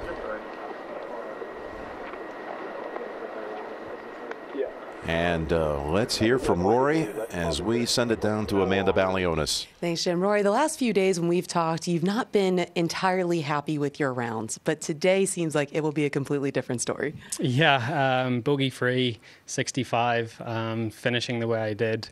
I got on a nice little run there on the front 9, and then birdie sort of dried up a little bit, but then to birdie 2 of the last 4 holes was huge with that up and down on 17 as well. So, Patrick's having a great day and a great tournament, and at least, I'm closer to him than I was at the start of the day, and looking forward to tomorrow. We're going to throw it back to 18, but Rory, if you'll hang out with us for just a couple of minutes. And we're going to show the shot here as Rory obliges of the man he'll be playing with tomorrow. That was some shot, by the way, by Leishman. That was phenomenal. Yeah, blind whack it through a magnolia bush and get it to front edge.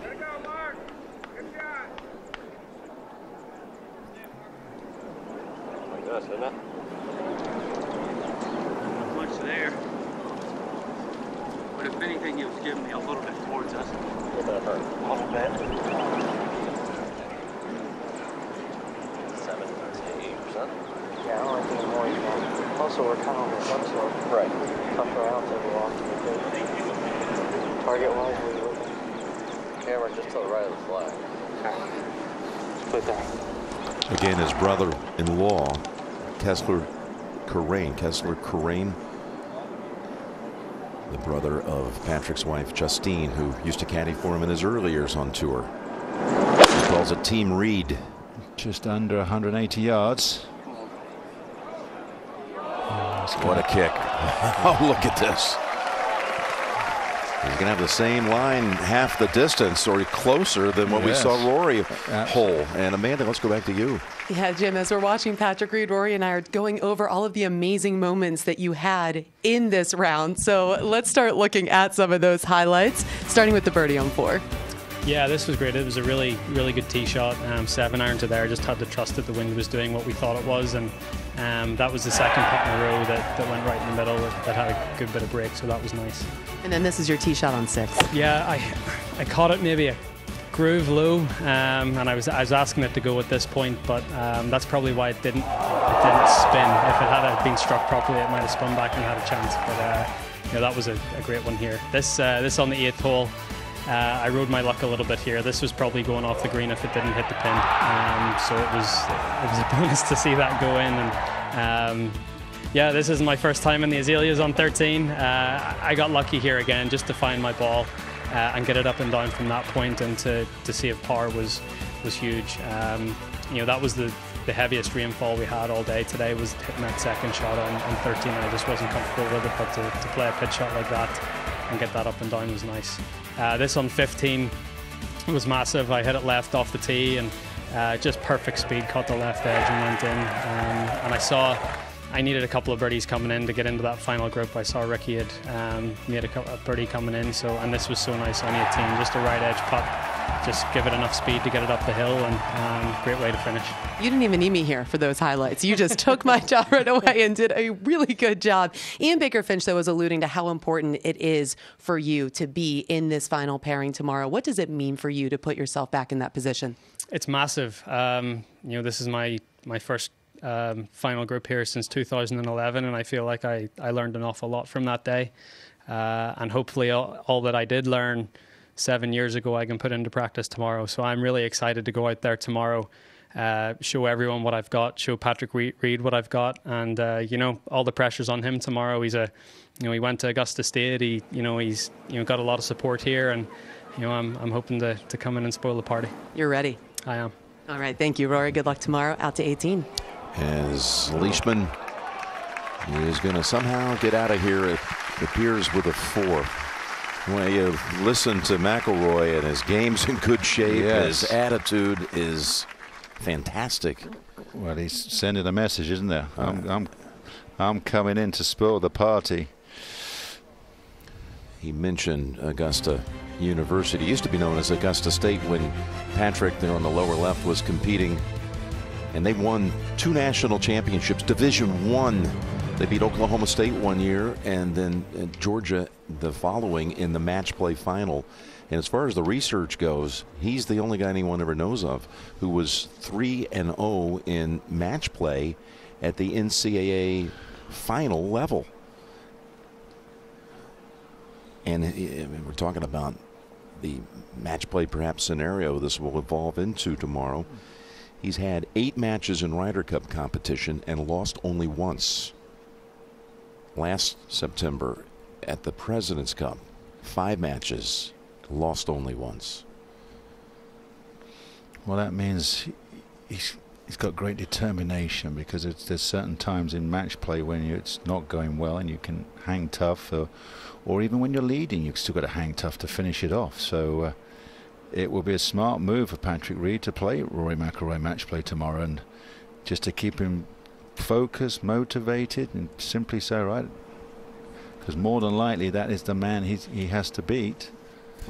I'm sure Fowler, Rahm and Stenson and Bubba Watson have got other thoughts. They can certainly set a score, but if you know you can beat Rory by 3-2 or something, then that would be should give you the cushion. Well, now for one more birdie.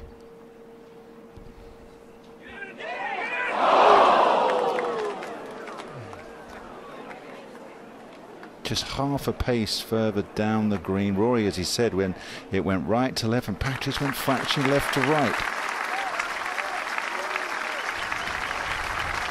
Well, that one never really hit the lip. It singed the side, but he had 3 lip outs today that you forget about. 3, 4, and 16. They all caught a piece of the cup. And then all the other ones, of course, that dropped as he continues to lead the field in putting. So it will be a 3-shot lead over McIlroy, 5 clear of Fowler, and 6 ahead of Rahm, 7 better than Stenson.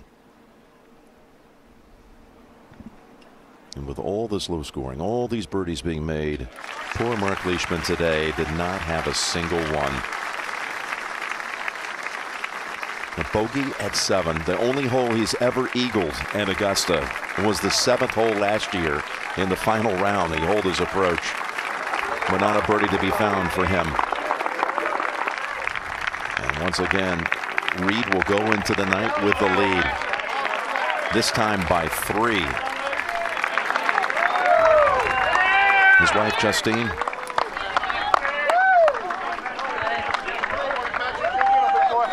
They just had their second child born in December, a little boy, Barrett Benjamin. Their daughter, Windsor Wells, born a couple of years ago.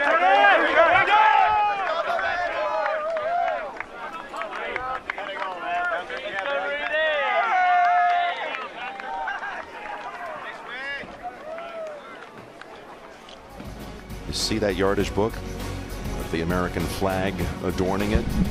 Something he always carries with him to remind him of the goal of wanting to play for an American international team, and he's done that 4 different occasions: 2 President's Cups, 2 Ryder Cups. He has starred in those scenarios, but tomorrow he has a chance to take his career to a whole new level. We've had, for the last 3 years, winners at Augusta who were first-time major champions. Spieth, and then Willett and Garcia.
The Masters is sponsored by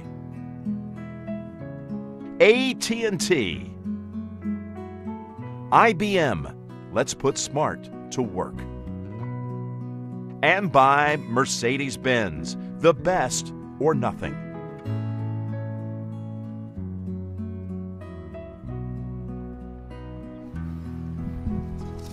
So a memorable Saturday round comes to a conclusion. What a day it was. Phenomenal shot making.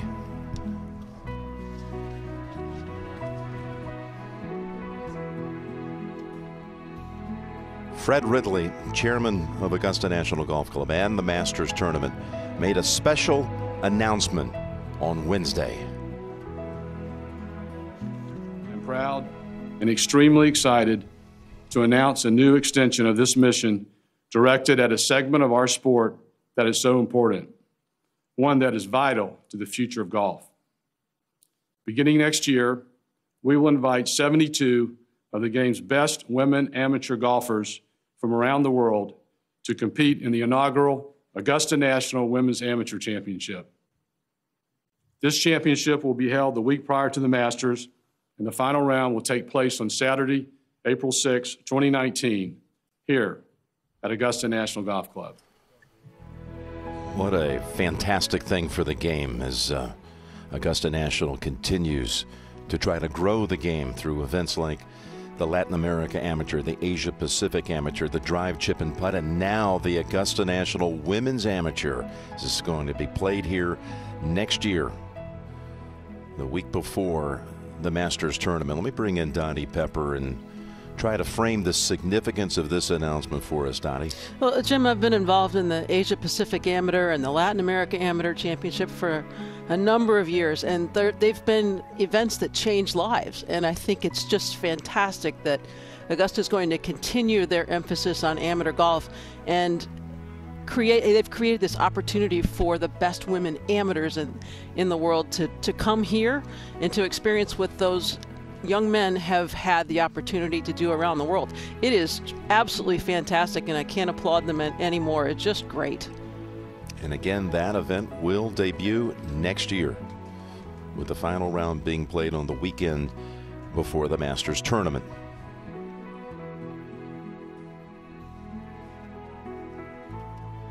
Okay, it's been a damp, dark day, gloomy, you could say, but certainly not in the results on the golf course, as players like Reed and McIlroy, Fowler and Rahm and many others were able to light it up with a lot of birdies and eagles.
Let's get right to our recap of this amazing day of golf.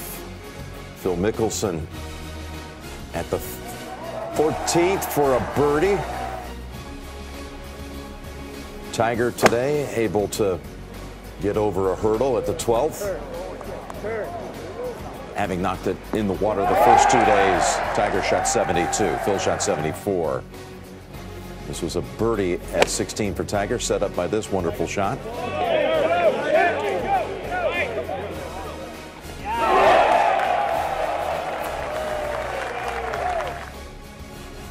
Jordan Spieth has to be frustrated with 71, even with that birdie at 15. He'll go into Sunday tied for 9th. Henrik Stenson, a highlight for him at the 7th. He was 2 under for this day. Tommy Fleetwood was hot. This is the back of the 12th green.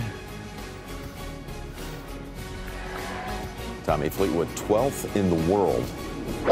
And he shot 66 and got on a birdie streak on the second side.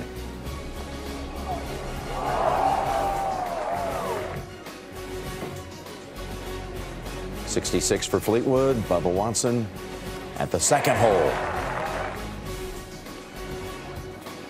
Then at 12.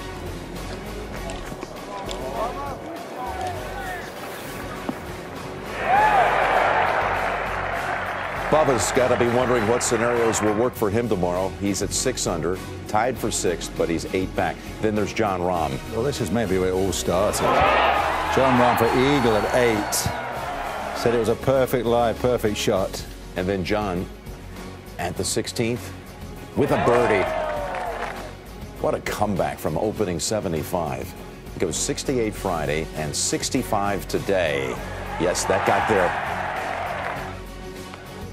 So 65 for Rahm. Ricky Fowler had a similar number on his way. Look at that putt. For an eagle at the second. You're seeing all these eagles. There were 8 in all today by the field. 8 eagles. Well, then then Ricky starts holding some real footage of putts, about 40 feet on the 5th. At 8 for birdie.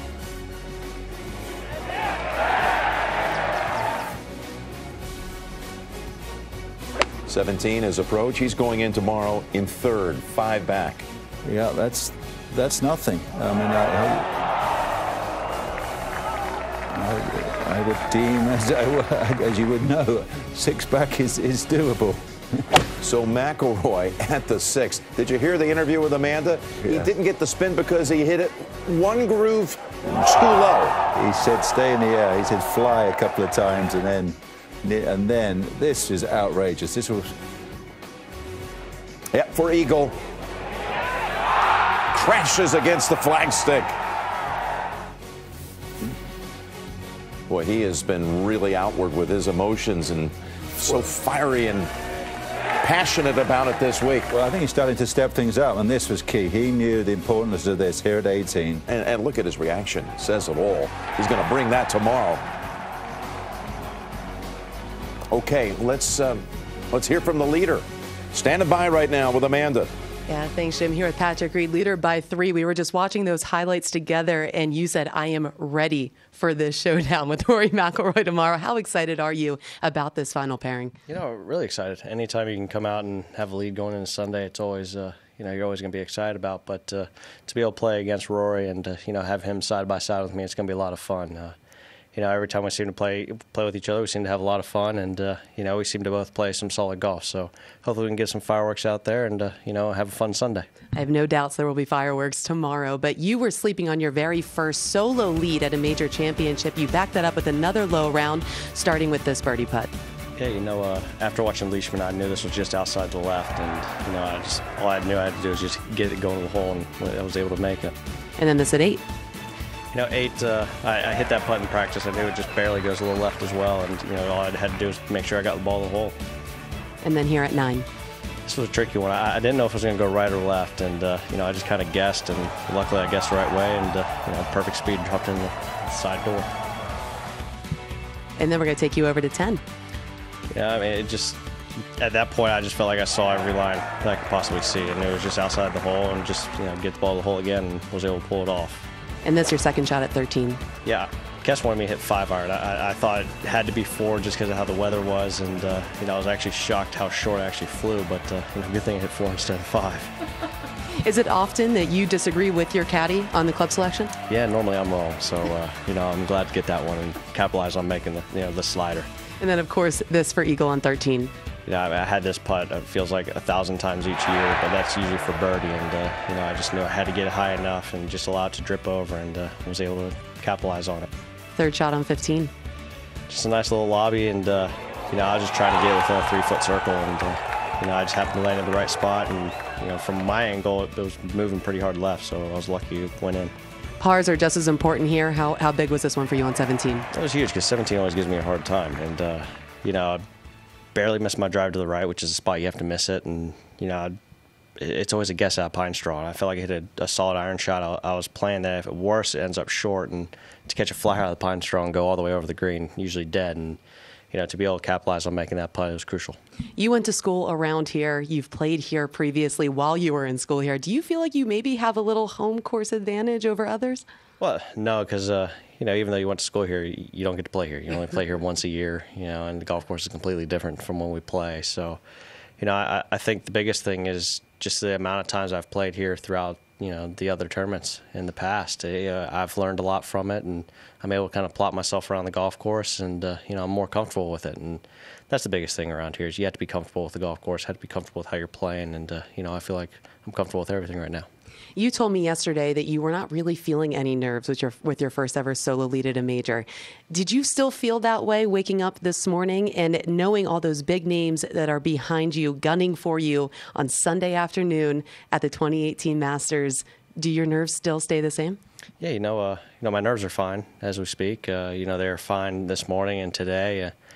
the biggest thing is just going out and executing golf shots. And, early on I felt like I kind of struggled a little bit with how far the ball was going and how much it was, reacting on the greens. Since the past couple of days, we've been playing for so much bounce and roll out and kind of that extra foot of roll on the greens. And because of that, I burned a couple edges, hit a couple iron shots that I thought were going to be good that ended up just a hair off. So, I was able to adapt after about the 4th hole. And from that point on, it just seemed to kind of get back in the rhythm of how I've been playing.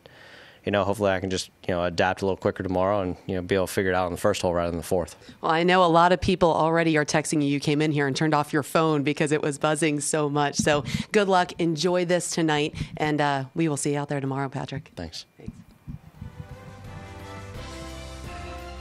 Well, you look at the card and all the circles, full circles, and you add them up, all these birdies and eagles and the 9 that he had yesterday. My goodness, he's tied for 3rd lowest in Masters history through 54 holes. He has this chance now, tomorrow, to do something that's never been done in the history of this tournament, and that would be to shoot 4 rounds in the 60s. That's right, Jack Nicklaus never did it, even with his 6 green jackets. And Tiger, when he set the tournament scoring record at 270 in 1997, he had an opening round 70. You had a front row seat to see that. And when Spieth matched it in 2015, he did not have 4 rounds in the 60. So, that's a possibility. More importantly, though, is how do you deal with McIlroy? You've battled him before in a high-stakes game at the Ryder Cup, and you beat him. What about tomorrow? Yeah, I mean, all the departments of those top 5 guys, everything is going well. I mean, so you're dying to go out and play tomorrow. You've got to put the trust in your game, your ability. Look how you've been performing. You've got to keep scrambling. You've got to keep holding the right putts. You've got to shape the right shots. You love it. You absolutely love it. When you go to the golf course and all you're doing is playing and putting your head in your heart and your hands on the line to go and play tomorrow, there's nothing better, because if you do it right, you'll be the Masters champion. So you already said when McIlroy was exiting the 18th green, you already felt like he's the favorite for tomorrow in your mind. Yes. But let's go past that. Let's talk about the guys like Fowler and Rahm and Kenneth Stenson or a Bubba Watson. Can any of them catch up and be there? They most definitely can catch up. I mean, if the golf course is set up a little bit like today, or they find a way to do everything unbelievably well, chipping in and up, all sorts of... Yes, if someone goes and shoots another 65 again from the Rahm or the Stenson, it could shake up the whole storyline. Well, tomorrow at about this very time, someone will be sitting in that chair and will be the recipient of a green jacket. Who will it be? We're on tomorrow at 2 o'clock Eastern Time with full coverage. Patrick Reed, just an amazing day. How he reacted to Rory pulling even with him after the eagle by McIlroy at 8. And this is the kind of moxie that he showed. And then McIlroy comes back with a statement birdie at the 54th hole.